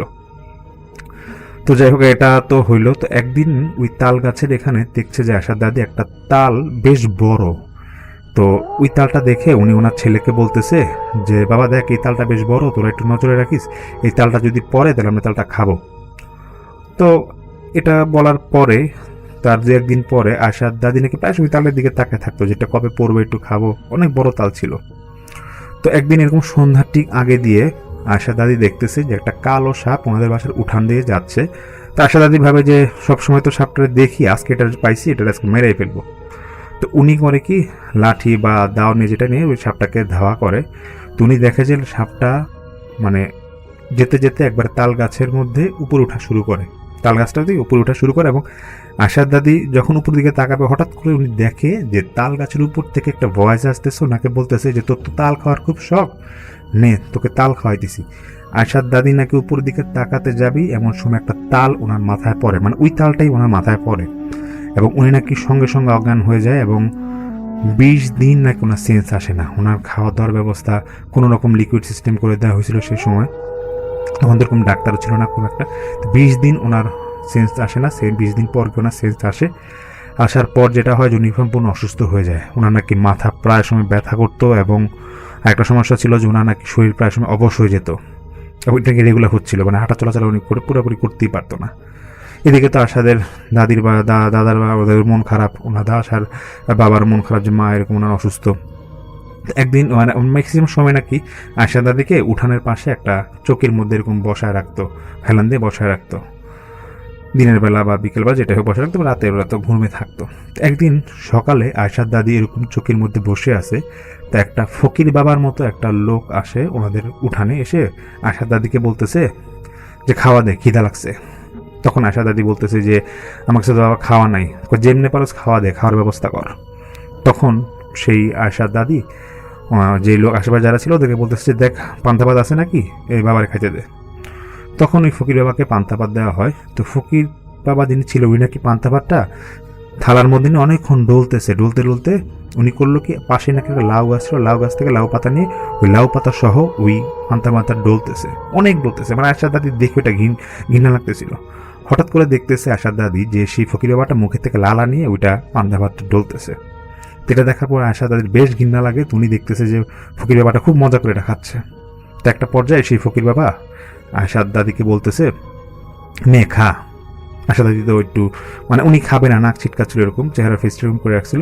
তখন নাকি ফকির বাবা বলতেছে যে তুই খা, তোর উপকার হবে। তখন আশার দাদি নাকি নাকটা বন্ধ করে উনি মানে কোনো রকম একটু খাইছে। খাওয়ার পর যখন মানে ফকির বাবার দিকে তাকাবে, দেখতেছে উনি নাই, উনি ওনার মতো হেঁটে চলে যাচ্ছে, খেয়ে পুরোটা খাওয়া খেয়ে চলে যাচ্ছে। ঠিক অল্প কিছুক্ষণের মধ্যেই আশার দাদি নাকি সম্পূর্ণ হাঁটা শুরু করতেছেন। দেখতেছে যে উনি পায়ে শক্তি পাচ্ছে, ওনার তো এমনিতে শরীরে অসুস্থ ছিল, উনি হাঁটা শক্তি পাচ্ছে। উনি তাড়াতাড়ি উঠানে একটু কয়েক কদম হেঁটে আবার দেখতেছে ফকির বাবাটা কোথায়, যেহেতু ওনার খাওয়াকে হঠাৎ করে হাঁটাচলা করতে পারতেছে, দেখ আশেপাশে কিছু নাই। আশার দাদা তখন এসে বলতেছে ওনার স্ত্রীকে যে তুমি হঠাৎ হাঁটাহাঁটি করতেছো কীভাবে? তো বলছে আমি বুঝলাম না কিছু না, একটা ফকির বাবা আসলো, আমাকে এই ঘটনাটা পুরোটা বলে, এই অবস্থা হয়েছে, আমাকে একটু খাইতে দিল, খাইলাম, আমার এই অবস্থা। তখন আশা দাদা খুব হাসতেছে, বলতেছে তুমি কি না কি খাইছো, কার খাওয়া খাইছো, সুস্থ হয়ে গেছো, এগুলো আল্লাহর দান, আল্লাহ তোমাকে সুস্থ করে দিচ্ছে, ওই ফকির বাবার কিছুই না। তো যাই হোক, আশা দাদিতে এখানে সুস্থ, ওনাদের আর কোনো সমস্যা খুব একটা হয় না। তো এটা যখন চলছিল, তবে মাঝে মাঝে ওই জিনিসগুলো ওরা দেখতো, যে ওই যে কালো সাপ বা ওনাদের জানলার সামনে বা ওনাদের উঠানে বিভিন্ন জায়গায় এরকম দেখতো। তো এর কয়েকদিন পর ওদের আয়সা দাদা বাড়িতে একটা মানে সিস্টেম ছিল এরকম, যে ওনাদের যে এরিয়াটা ছিল গ্রামের, সেই গ্রামের বিভিন্ন বাড়িতে প্রতি বছরে ওরস শরীফ হতো, এবং 2-3 দিন লাগে ওরস হতো, এবং বিভিন্ন আলেমরা আসতো এখানে। তো একদিন এরকম একবার আয়সাদের বাড়ির দাদা বাড়ির এখানে আলেমরা এসে ওরস করবে। তো এখন এক আলেম উনি সারাদিন এরকম ওরসের মানে কাজ শেষ করে উনি ওনার বয়ান দিয়ে উনি যখন রাত্রেবেলা আয়সাদের দাদার বাড়ির কোনো একটা রুমে থাকবে, তো ওনার এর সীমানার মধ্যে যখন ঢুকছিল, তখন উনি সে আলেম নিজের থেকে ফিল করতেছে। তখন নাকি রাত্রে 10:30-11টা বাজবে, ওনার বয়ান শেষ করে যখন ওই আশা বাড়িতে ঢুকবে, আশা দাদা বাড়িতে ঢুকবে, উনি নিজে থেকে ফিল করতেছে যে বাড়িটার মধ্যে হয়তো কোনো একটা সমস্যা আছে। তো তখন তিনি ওনার যে রুমে থাকার ব্যবস্থা করেন সেই রুমে গিয়ে বসার পর নাকি উনি নিজে থেকে অনেকক্ষণ ধরে জিকির করতেছিল। তখন জিকিরের একটা পর্যায়ে উনি বুঝে যায় যে না, বাসার মধ্যে কোনো আসলে একটা সমস্যা আছে। তখন সেই আলেম নাকি বাসার একাই রাখে রাত্রেবেলা উঠানের মধ্যে একটু হাঁটাহাঁটি করে উনি দেখতেছে যে আসলে আশেপাশে কোনো সমস্যা আছে নাকি। তো অনেক বড় আলেম ছিল উনি নাকি তখন এক জিনের মাধ্যমে জানতে পারে যে এই বাসাটার আশেপাশে নাকি অনেক জিনের বসবাস। তো তখন সেই আলেম এটা বলার পরে, জিনের মাধ্যমে শোনার পরে উনি তো ওনার মতো ঘুমায় যায়। পরের দিন সকালে যখন তিনি উঠবে তখন তিনি আয়শার দাদাকে ওনার বয়ান শুরু করার আগে আয়শার দাদাকে ডেকে বলতেছে যে ভাই, আপনার যে বাসার এরিয়াটা, আপনাদের এখানে কোনো সমস্যা হয়? তো আয়শা দাদা বলতেছে কেন? তো বলতেছে যে না, কারণ আমি কালকে রাতে এখানে থাকলাম, মানে যখন থাকছি আমার কেন জানি মনে হইলো এখানে কোনো একটা সমস্যা আছে এবং এখানে অনেক দিনের বসবাস আছে, আমরা যেভাবে জানতে পারছি। তার সাথে দাদা নাকি ইতস্ততা বোধ করতেছিল। তখন ওই আলেম বলতেছে আপনার লজ্জার কিছু নাই, আপনি ফ্রিলি বলতে পারেন, মানে আপনি মন খুলে বলেন কি সমস্যা আছে। তা আশার দাদা নাকি বলতেছে যে না, আমরা মাঝে মাঝে এই জিনিসগুলো দেখি, আমার স্ত্রীর কয়েকদিন আগে এরকম অসুস্থ ছিল, এই তাল পরশু নাকি শুনছি উপর থেকে ওকে বলছে এই কথা। ওভারঅল সব ঘটনাগুলো বলে যে প্রথম থেকে যে এখানে আমরা বাসা থাকতাম না, নতুন আসছি এখানে। তো সে আলেম বলতেছে যে দেখেন, ঠিক আছে, আমি যেহেতু আপনাদের এখানে আসি, আজকে আমি বয়ান শেষ করি, আজকে বয়ান শেষ করে রাত্রেবেলা তো আমার একবারই বয়ান শেষ হয়ে যাবে, আমি রাতে যখন আপনাদের এখানে আসবো আপনাদের বাসায়, আমি রাতে খাওয়ার পরে এই ব্যাপারে একটু দেখি কি করা যায়। তখন সে আলেম আবার ওই আশা দাদাকে বলে রাখে যে আপনাদের বাসার ভিতরে 4টা বড় ড্যাগ রাখবেন, মানে পাতিল রাখবেন বড় 4টা, এবং বেল পাতা রাখবেন এবং কয়েকটা বোতল রাখবেন। তা আমি বয়ান শেষ করে আজ রাতে আসি, আর আপনাদের আশেপাশে বাড়ির যারা সবাই আছেন এরিয়ার মধ্যে, সীমানার মধ্যে, সবাইকে আপনাদের বাসায় থাকতে বলবেন, ওদের বাসার থেকে এসে আপনাদের এখানে বাসাটা এক রুমে থাকতে বলবেন। তো সেই আলেম নাকি এরকম উনি বয়ান শেষ করে রাত্রেবেলা যখন সেই 10:30-11টার দিকে উনি যখন আসে, সেই আশার দাদার রুমের ভিতর ঢুকে এবং উনি সেই আশা দাদাকে বলে যে আপনি কি ড্যাগগুলো রাখছেন? বলে যে হ্যাঁ, ড্যাগ রাখছি। তখন আসে ওই আলেম বলতেছে আমার সাথে তো কিছু লোকজন আছে মাদ্রাসার, ওরাও এখানে থাকবে, আর আপনাদের বাড়ির আশেপাশে যারা আছে সবাইকে এই রুমের মধ্যে নিয়ে আসেন। তো কিছুক্ষণের মধ্যে সেই রুমে সবাই এসে পড়ে। সেই আলেম বলতেছে যে আমি বাইরে গিয়ে, মানে আমি আপনাদের উঠানে গিয়ে কিছু কথাবার্তা বলবো কারোর সাথে, তো আমার যদি খুব চিল্লাচিল্লি হয় বা খুব তর্কাতর্কি হয় আপনারা কেউ আসবেন না, আমি আপনাদের দরজাটা বাইরে দিয়ে লাগাই দিয়ে যাবো, কিন্তু আপনারা এটা কোনো ভয় পাবেন না, আমি এবার দরজা খুলে দিব।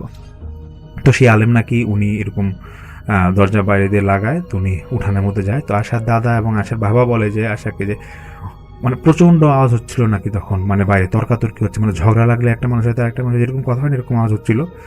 তো ঘটনাটা ঘটে এরকম যে আলেম নাকি বাইরে হওয়ার পরে উনি ওনার জিনের মাধ্যমে এখানকার ওই যে এরিয়াটাতে জিন থাকতো ওদের মধ্যে মুরব্বী জিন একজনকে ডাকে। সে মুরব্বী জিনকে ডেকে বলতেছে যে তোমাদের কি সমস্যা, তোমরা এখানে কি করতেছো, তোমরা তো এখানে প্রায় দেখা যাচ্ছে এখানে যারা থাকি স্থানীয় তাদেরকে সমস্যা করতে ফেলতেছো, তোমরা সাপ হয়ে আসো, তোমরা বিভিন্ন আকার আকৃতি আসো, কি সমস্যা, ওদের সমস্যা করো কেন? তখন যে বয়স্ক জিনটা ছিল সে বলতেছে দেখেন, এটা ওনাদের জায়গা না, এটা আমাদের জায়গা, আমাদের এখানে বসবাস 1000 বছর ধরে আমরা এখানে থাকতেছি, এখানে বন জঙ্গল ছিল, ওনারা নতুন এসে এখানে বাড়িঘর তৈরি করা শুরু করছে, তো আমরা এখান থেকে যাব না। তো সে আলেম বলতেছে দেখো, এটা তো ওদের জায়গা, ওরা পুকুরের ওই পারে ছিল, এখন এটা ওদের জায়গা, তোমরা চলে যাও, এখানে থাকো না। তো তখন সেই বয়স্ক জিন বলতেছে যে না, আমরা যেতে পারবো না, কারণ আমাদের এখানে অনেক সংখ্যায় থাকে, আমরা সংখ্যা অনেক থাকে এখানে, আমাদের মানে এতজনকে আপনি তাড়াইতে পারবেন না। সে আলেমকে বলতেছে, সে আলেম বলতেছে যে আপনারা কতজন থাকেন এখানে? তখন সেই বয়স্ক জিন বলে আমরা মোট এখানে 360টা জিন এখানে থাকি, অতএব আমাদের এখানে তাড়ানো আমাদেরকে যাবে না, আপনারা ওদেরকে চলে যেতে বলেন, এই ফ্যামিলিকে চলে যেতে বলেন, আমাদের ওরা রাত্রে লাইট জ্বালায় রাখে, ওদের যেই কাজগুলো করে আমাদের খুব সমস্যা হয়, আমরা ঠিকভাবে চলাচল করতে পারছি না। তখন সে আলেম বলে যে এত কিছু বুঝি না, তোমাদের এখান থেকে যেতে হবে, কীভাবে যাবো তোমরা ঠিক করো।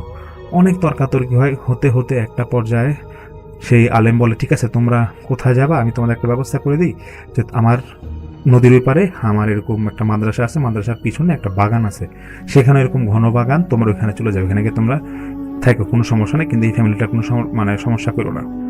তো সেই বয়স্ক জিন বলতেছে যে দেখেন, আমরা হয়তো কয়েকজন ওইখানে গিয়ে থাকতে পারবো, কিন্তু 360 জনের মধ্যে তো সবাই যাবে না, যারা অবাধ্য বা যারা যাবে না তাদের ক্ষেত্রে আপনি কি করবেন? তো সে আলেম বলতেছে এটা আমি দেখবো, তোমার চিন্তা করা লাগবে না, তোমাদের কি বলছি তোমরা চলে যাও এখানে। তো অনেক কথা দেওয়ার পরে জিন কথা দেয় যে হ্যাঁ ওরা কিছু সংখ্যক জিন ওইখানে ওই আলেমের কথা অনুযায়ী ওই মাদ্রাসার ওই আলেমের মাদ্রাসার পিছনে বাগানে চলে যাবে এবং বাকি তো অনেকে যেতে চায় না। তো আলেম ওই বয়স্ক জিনকে বলে ঠিক আছে বাকিরা যারা অবাধ্য আছে আমাদের ব্যবস্থা আমি করতেছি, আপনারা চলে যান এখনই। এরকম নাকি ঘন্টাখানি কথা বলার পর তারপর সে আলেম পুরো ঘরের মধ্যে আসে। ঘরের মধ্যে আসার পর আয়শা দাদাকে পুরোটা ঘটনা বলে এবং বলে যে আপনি 4টা পাতিল যে জোগাড় করছিলেন সকালে যে বলছিলাম এই পাতিলগুলোর মধ্যে গরম পানি দিয়ে ফুটান, মানে বলে যে চুলা যেটা ওনার বাসার ভিতরে চুলার ব্যবস্থা করে রাখতে বলছিল, এই চুলার মধ্যে পাতিল এবং পাতির মধ্যে পানি দেয়, তা আগুন দিয়ে এরকম ফুটাচ্ছিল এবং বেল পাতা দিয়ে দেয়, বেল গাছের পাতা এরকম দিয়ে দেয়। এবং ওই ঘরের ভিতর যারা ছিল আয়শার বাবা নাকি বলে আয়শাকে যে যখন এরকম বেল পাতা দেওয়া হয় তখন নাকি বাইরে মানে দরজা জানলা তো সব আটকানো ছিল, বাইরে নাকি খুবই কান্নাকাটির আওয়াজ এবং এমন অবস্থা মানে মানে ঝগড়া লাগলে বা যেই হই হুল্লার হয় এবং কিছুক্ষণ পর কান্নাকাটি, মানে মনে হচ্ছে যে বাড়ির আশেপাশে অনেক লোকের সমাগম এবং সবাই খুব কান্নাকাটি করতেছে এমন একটা আওয়াজ আসতেছে। এবং আলেম বারবার বলতেছিল ভয় পাবেন না, এখানে যারা অবাধ্য জিন ওদেরকে তাড়াচ্ছি আমি, আপনারা ভয় পাবেন না। এরকম নাকি অনেকক্ষণ ধরে এরকম আওয়াজ হচ্ছিল, ঘন্টাখানিকের উপর ধরে এরকম জিনদের হই হুল্লার আওয়াজ এবং কান্নাকাটি ছিল বাড়ির বাইরে। তখন সে আলেম 4টা বোতল নেয়, ছোট বোতল নিয়ে এটার মধ্যে উনি একটা আরবি লেখা লিখে বোতলটা আটকায় দিয়ে বলে বাড়ির 4জনকে বলে, আয়শার দাদার বাড়ির 4জনকে বলে যে পুরুষ লোক যে 4জন আছে ওদেরকে বলে যে দেখেন বাড়ির সীমানায় আপনার 4 সীমানায় আপনারা চলে যাবেন এবং এই বোতলগুলো এখানে মাটি দিয়ে পুঁতবেন এবং আপনাদের ভয় নাই, আমার মাদ্রাসার আমার সাথে যে ছেলেগুলো আছে সেগুলো আপনাদের সাথে থাকবে এবং আপনারা জোরে জোরে এখানে আজান দিবেন। তখন এরকম বাড়ির 4জন এরকম ওই বোতলটা 4টা নিয়ে বাড়ির 4 কর্নারে সীমানায় যায় এবং মাদ্রাসার ছাত্ররা থাকে ওইখানে এবং বোতলটা দেওয়ার পর মানে পোতার পর নাকি আজান দিচ্ছিল এবং আজান দেওয়ার সঙ্গে সঙ্গে আরও হই হুল্লার অবস্থা, খুবই কান্নাকাটি এবং চিল্লাচিল্লির অবস্থা, ভিতরে যারা ছিল তারা সব ভয় পেয়ে যাচ্ছিল এরকম। তখন আলেম বারবার সাহস দিচ্ছিল যে দেখেন কোনো সমস্যা হবে না, আমি অবাধ্য জিনদেরকে সরাই দিচ্ছি, ওরা চলে যাবে, কোনো ক্ষতি করবে না। তো তারপর নাকি আলেম অবাধ্য জিনদেরকে মানে আটকানোর জন্য তিনি নাকি এই উঠানে এসে একটা বোতলের মধ্যে সবগুলা জিনকে ভরে এবং বোতলটা উনি নিজেই বোতলটা মুখ লাগা এটা বন্ধ করে উনি একটা গাব গাছ যেটা ছিল গাব গাছের নিচে পুঁতে রাখে মাটিতে। পরে আসার দাদাকে এসে বলে যে দেখেন কোনো সমস্যা হবে না, আমি সব জিনকে সেখান থেকে সরাই দিছি এবং যারা অবাধ্য তাদেরকে আমি বোতলে পুঁতে রাখছি, আপনারা গাব গাছ থেকে সাবধানে থাকবেন যেখানে যাতে ওই বোতলটা কেউ না তুলে।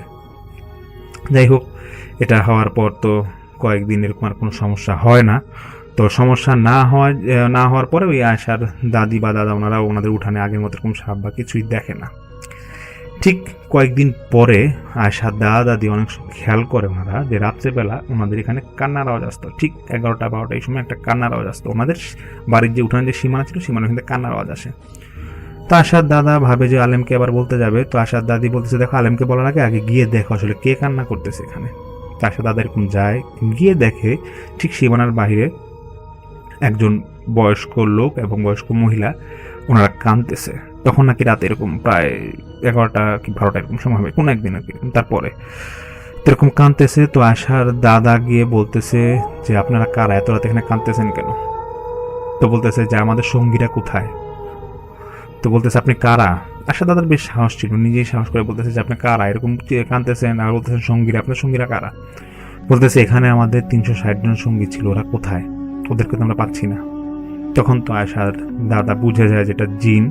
তো আয়শার দাদা বলে যে ঠিক আছে এই 360 জনকে যিনি সরাই ফেলছেন ওই আলেমকে আমি কালকে নিয়ে আসবো, আপনি কালকে আসেন এখানে। তো জিনরা বলে আচ্ছা ঠিক, ওই যে 2 জন জিন যারা ছিল তারা বলে যে ঠিক আছে আমরা আগামীকাল এরকম সময় আসবো, আপনি আলেমকে নিয়ে আসবেন। পরে আসার দাদা সেই আলেমের সাথে যোগাযোগ করে এবং আলেমকে পরের দিন নিয়ে আসে।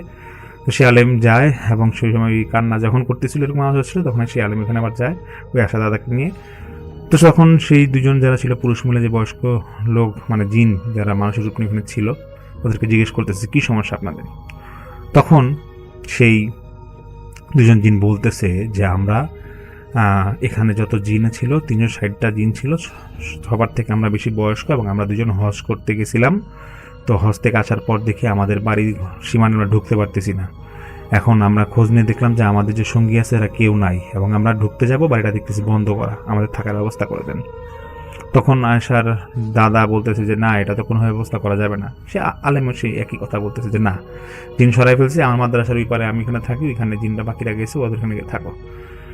সেই দুইজন বলতেছে যে না, আমরা কোনোভাবে এখানে যাব না, সবাইকে ম্যানেজ করছেন, ঠিক আছে, আমরা যেতে পারবো না, আমাদের এখানে থাকতে হবে, আমাদের এখানে আদি বাসস্থান, আমরা এখানে থাকবো, এখানে আমি নড়বো না। তো তবে আমরা একটা কথা দিচ্ছি যে আমরা আপনাদের কোনো ক্ষতি করবো না। তো এরকম নাকি অনেক বার্গেনিং হন ওদের মধ্যে। পরে নাকি আয়েশার দাদাকে ওই জিন দুইজন বলে যে আমরা আপনার কোনো ক্ষতি করবো না, আমাদের শুধু এখানে থাকার ব্যবস্থা করে দেন, সীমানার মধ্যে হলেও থাকার ব্যবস্থা করে দেন। তো আলেম সেই জিনকে বলে দেয় আপনাদের বয়স কত? সেই জিন বলে আমাদের দুজনের বয়স প্রায় 900 থেকে 950 বছরের মতো হবে, তো আমরা এখান থেকে যেতে পারবো না, আমরা অনেক আগে থেকে আমাদের এখানে বাসস্থান। তখন একটা পর্যায়ে আয়েশার দাদা বলে ঠিক আছে, আমার যে 2টা তাল গাছ আছে এই বাড়ির সীমানায়, এই 2 তাল গাছে আপনারা থাকবেন। তো সেই জিনটা বলে যে ঠিক আছে, আমরা এই তাল গাছে থাকবো, তবে আমরা বিভিন্ন সময় অনেক সময় বিড়াল অথবা সাপের রূপ নিয়ে এখানে দিনে চলাচল করতে পারি, তো আপনারা কখনো আমাদেরকে দেখে ভয় পাবেন না এবং আমরা আপনার কোনো ক্ষতি করব না।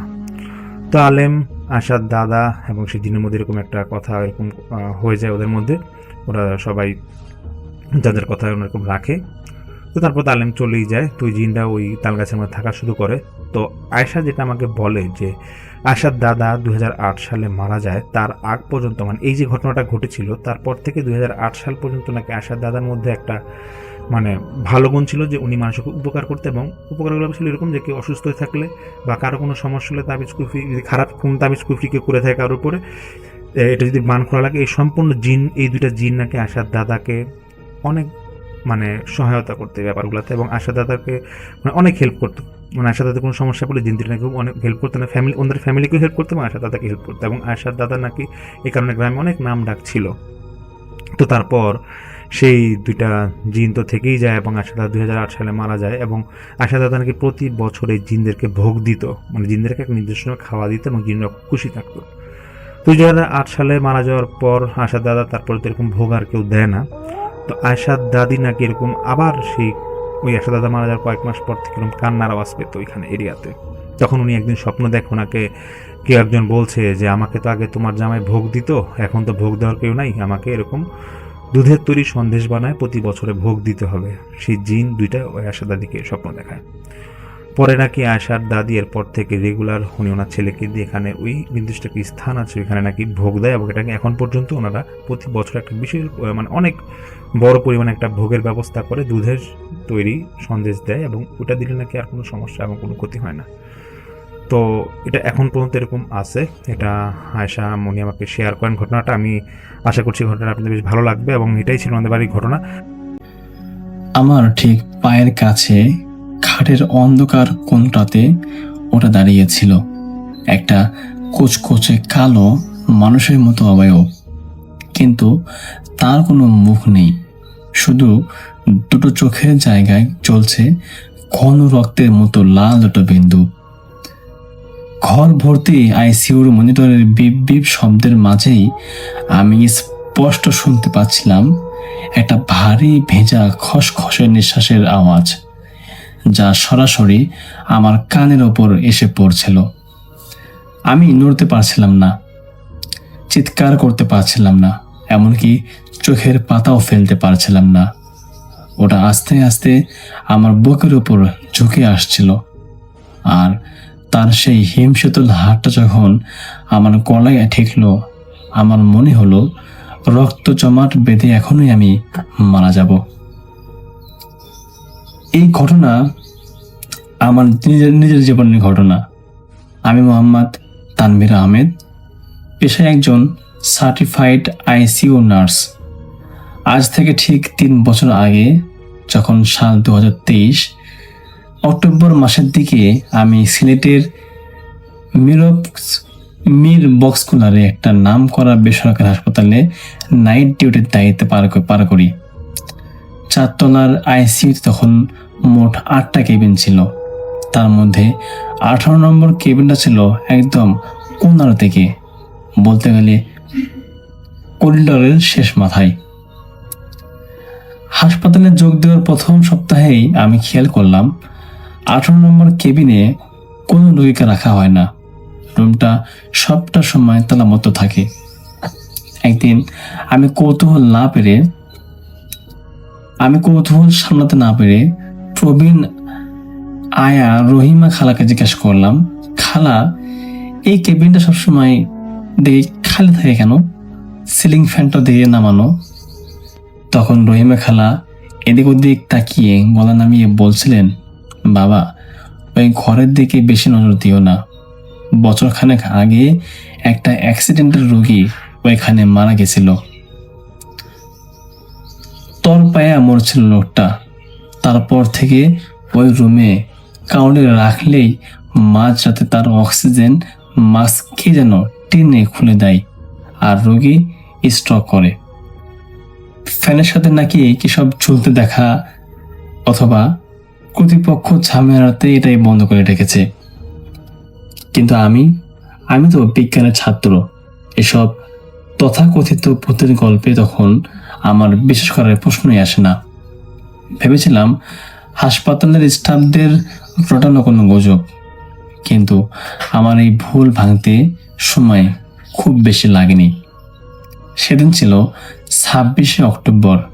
তখন ঘড়িতে রাত ঠিক 2:15। পুরো আইসিইউতে এক অদ্ভুত থমথমে নীরবতা। অন্য শিফটের নার্স আর ডাক্তাররা ডিউটি রুমে ঘুমাচ্ছিলেন। রাউন্ড দেওয়ার দায়িত্ব ছিল আমার। করিডোর দিয়ে হেঁটে আসার সময় হঠাৎ দেখি আমি থমকে দাঁড়ালাম যে 18 নম্বর কেবিনের ভেতর থেকে একটা অদ্ভুত শব্দ আসছিল। মনে হচ্ছিল কেউ একজন খুব কষ্ট করে হাঁপাতে হাঁপাতে শ্বাস নেওয়ার চেষ্টা করছে, এবং খক খক করে উহু করে একটা গুনগানির আওয়াজও হচ্ছে। তখন আমি ভাবলাম হয়তো কোনো চোর বা হাসপাতালের কেউ ভেতরে ঢুকেছে। পকেট থেকে চাবির গোছা বের করে তালাটা খুললাম। দরজাটা পুশ করতেই একটা তীব্র পচা মাংসের মতো দুর্গন্ধ আমার নাকে এসে ধাক্কা দিল। পুরো ঘরটা অন্ধকার। এসি বন্ধ থাকার পরেও ঘরের ভেতরের তাপমাত্রা বাইরের চেয়ে অন্তত 10 ডিগ্রি কম মনে হলো। আমার হাত পা কেমন যেন অবশ হয়ে আসছিল। পকেট থেকে মোবাইলের ফ্ল্যাশ লাইটটা অন করে ঘরের ভেতরে আলো ফেললাম। দেখলাম রুমে কেউ নেই।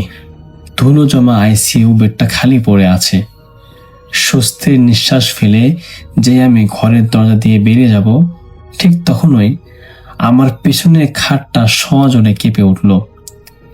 স্প্রিংয়ের মটমট শব্দ হলো, যেন ভারী কেউ একজন লাফ দিয়ে খাট থেকে নামলো। আমি ঝট করেই পিছন দিকে তাকালাম। ফ্ল্যাশের আলোয় আমি যা দেখলাম তা দেখার জন্য আমি মোটেও মানসিকভাবে প্রস্তুত ছিলাম না। দেখলাম খাটটা ঠিক পাশে শূন্যে ঝুলন্ত অবস্থায় একটা অবয়ব ছটফট করছে। তার গলায় কোনো দড়ি নেই, কিন্তু সে এমনভাবে হাত পা ছুড়ছে যেন কেউ তাকে অদৃশ্য ফাঁসি দিয়ে ঝুলিয়ে রেখেছে। তার শরীরটা অস্বাভাবিক মানুষের মতো নয়। চামড়াগুলো ঝলসানো, আর চোখ দুটো থেকে টপ টপ করে কালো রঙের তরল পদার্থ গড়িয়ে পড়ছে মেঝেতে। আর সবচেয়ে ভয়ঙ্কর বিষয় হলো তার মুখ হাঁ করা, আর সেখান থেকে বের হচ্ছে সেই চেনা ভারী ভেজা খসখসে নিঃশ্বাসের আওয়াজ। ভয়ে আমার শির দ্বারা বেড়ে একটা শীতল স্রোত নেমে গেল। আমি চিৎকার করতে গেলাম, কিন্তু আমার গলা দিয়ে কোনো আওয়াজ বের হলো না। আমি এক পাও নড়তে পারছি না, যেন কেউ আমার পা দুটো মেঝেতে পেরেক মেরে আটকে দিয়েছে। হঠাৎ করেই ঘরের কোণে রাখা মনিটরটা, যেটা কোনো বিদ্যুতের লাইনের সাথে সংযুক্ত ছিল না, সেটা নিজে নিজে চালু হয়ে গেল। স্ক্রিনে লাল অক্ষরে ভেসে উঠল একটা সরল রেখা, আর তার সাথে কান ফাটানো একটা পিপ পিপ শব্দ। ঠিক সেই মুহূর্তে শূন্যে ঝুলন্ত সে ওই শরীরটা আমার দিকে মুখ ফেরালো। তার সেই লাল চোখের মনি দুটো স্থির হলো আমার ওপরে। পলকের মধ্যে ওটা ছাদ থেকে নিচে নেমে এলো এবং হামাগুড়ি দিয়ে পশুর মতো গতিতে আমার দিকে এগোতে লাগলো। মেঝের ওপর তার হাড়ের মটমট শব্দ আর সেই পচা গন্ধটা সেকেন্ডের মধ্যে ঘরটা ভরিয়ে দিল। আমি চোখ বন্ধ করে মনে মনে সূরা পড়তে লাগলাম। যখন ওটা আমার একদম কাছে চলে এলো, তখন চারপাশে তাপমাত্রা এতটাই নেমে গেল যে আমার মুখ দিয়ে কুয়াশার মতো ভাব বের হচ্ছিল। ওটা আমার পায়ের কাছে আস্তে আস্তে সোজা হয়ে দাঁড়ালো। আমার মনে হচ্ছিল আমি কোনো গভীর অন্ধকার কোপে ভেতরে তলিয়ে যাচ্ছি। ওটার কুচকুচে কালো মুখহীন অবয়বের ভেতর থেকে দুটো জল জলে লাল চোখ আমার চোখের উপর এসে স্থির হলো, আর হিমশীতল মাংসহীন হাতটা আমার গলার উপর চেপে বসলো। আমার ফুসফুস থেকে সমস্ত বাতাস বের হয়ে গেল। আমি বুঝতে পারছিলাম আমার চেতনা হারিয়ে যাচ্ছে। মৃত্যুর ঠিক আগ মুহূর্তে মানুষের যে অনুভূতি হয়, আমার ঠিক তাই হচ্ছিল। পরদিন সকাল 7টায় ডে শিফটের স্টাফরা আমাকে 18 নম্বর কেবিনের মেঝেতে অচেতন অবস্থায় উদ্ধার করে। আমার শরীরের তাপমাত্রা তখন মারাত্মকভাবে নেমে গিয়েছিল এবং আমার গলায় 4টে আঙুলের কালচে ছোপ ছোপ দাগ ছিল, যা দেখতে কোনো মানুষের হাতের ছাপের মতো ছিল না। হাসপাতাল কর্তৃপক্ষ বিষয়টিকে কার্বন মনোক্সাইড পয়জনিং বলে ধামাচাপা দেওয়ার চেষ্টা করে, কিন্তু আমি তো জানি সেদিন রাতে সেখানে কি হয়েছিল। আমি সেদিন চাকরিটা ছেড়ে দেই এবং সিলেট থেকে ঢাকায় চলে আসি। আজ প্রায় কয়েক বছর পার হয়ে গেছে। আমি সুস্থ আছি, কিন্তু এখনো প্রতি রাতে ঠিক 2টা 15 বাজলেই আমার ঘরের তাপমাত্রা হঠাৎ করে কমে যায়, আর আমার বন্ধ দরজার অভ্যাস থেকে আমি স্পষ্ট শুনতে পাই সে চেনা ভারী ভেজা খসখসে নিঃশ্বাসের আওয়াজ, যেন ওটা আজও আমার ঠিক পিছনে দাঁড়িয়ে আছে। তো ভাইয়া গেছেন আজকের ঘটনা। আশা করছি আজকের ঘটনা আপনাদের ভালো লেগেছে। যদি ভালো লাগে আপনারা অবশ্যই লাইক কমেন্ট শেয়ার করবেন এবং দেখা হবে পরবর্তী কোন এপিসোডে। আজকের মতো এখানে বিদায়। আল্লাহ হাফেজ। ধন্যবাদ প্রিয় লিসেনার, যারা এতক্ষণ পর্যন্ত আমাদের বাছাইকৃত ঘটনাগুলো শুনলেন। আমরা প্রতিনিয়ত আপনাদের জন্য নতুন নতুন এইরকম বাছাইকৃত ঘটনা আমাদের এই চ্যানেলের মাধ্যমে তুলে ধরে থাকি। যারা যারা ভূত এবং শুনতে ভালোবাসেন বা যারা যারা এখন পর্যন্ত আমাদের চ্যানেল সাবস্ক্রাইব করেননি কিন্তু ভূত এবং শোনেন, তাদেরকে বলবো অতি শীঘ্রই আপনারা আমাদের চ্যানেলটি সাবস্ক্রাইব করুন, কেননা আমরা প্রতিনিয়ত আপনাদের জন্য নতুন নতুন বাছাইকৃত সকল ঘটনা কালেক্ট এবং আমরা যাচাই করে আপনাদের সামনে তুলে ধরি, এবং প্রত্যেকটা ঘটনাই আমি বলবো 100% আপনাদের ভালো লাগতেই হবে। কেননা যে পরিশ্রম এবং যে সময় ব্যবহার করে আপনার সময় ব্যয় করে আপনাদের জন্য নতুন নতুন বাছাইকৃত ঘটনাগুলো তুলে ধরি, এই ঘটনাগুলো যদি ভালো না লাগে তাহলে আমার মনে হয় বাংলাদেশের কোনো ঘটনা আপনাদের ভালো লাগবে না। তাই আমি বলবো যারা যারা এখন পর্যন্ত আমাদের ঘটনা শুনেছেন তারা একটু কমেন্ট করে যাবেন যে আমরা কি ধরনের ঘটনা বানাই বা আমাদের ঘটনা কতটা রুচিসম্মত এবং আমাদের ঘটনা কতটা বাছাইকৃত। যারা যারা বাছাইকৃত ঘটনা শুনতে প্রতিদিন ভূত FM শুনতে আসেন, তারা অবশ্যই আমাদের বাছাইকৃত ঘটনাগুলো সবার আগে পেতে চ্যানেলটি সাবস্ক্রাইব করবেন এবং বেল আইকনটি অল করে দিবেন। প্রতিদিন রাত 10টা থেকে রাত 11টা পর্যন্ত আমাদের 3টা ঘটনা পাবলিশ হয়, এবং এই 3টা ঘটনার মধ্যে যেই ঘটনা আপনার সবচেয়ে বেশি ভালো লাগবে অবশ্যই সেই ঘটনাটি আমাদেরকে জানাবেন। আমরা সেই রিলেটেড আরো ঘটনা আপনার সামনে নিয়ে আসবো। আমার অডিয়েন্সের মধ্যে অনেকেই অনেক ধরনের কথা বলে। অনেকেই বলে, ভাই আমি তো অনেক ঘটনা শুনতেছি, বাস্তবতা কোথায় এর? যদি আপনাদের কোনো বিষয়ের বাস্তবতা খুঁজতে হয়, কোনো বিষয়ে জানতে হয়, তাহলে অবশ্যই কমেন্টস করবেন, অথবা আমাদেরকে হোয়াটসঅ্যাপে নক করতে পারেন, অথবা কোনো বিষয়ে যদি ডিটেইলি জানতে চান তাহলে অবশ্যই আমাদেরকে মেইল করবেন। আমরা আপনাদের মেইলের উত্তরে আপনাদের অ্যানসারটি যে ব্যক্তি ঘটনা পাঠিয়েছে তার কাছে পাঠাবো এবং সেই ঘটনার রহস্য উন্মোচন করে আপনার সামনে তুলে ধরবো। এটা এমন একটা জিনিস যে এমন একটা নেশা, এই ঘটনাগুলো শুনে এমন একটা নেশা আসলে বলার বাইরে।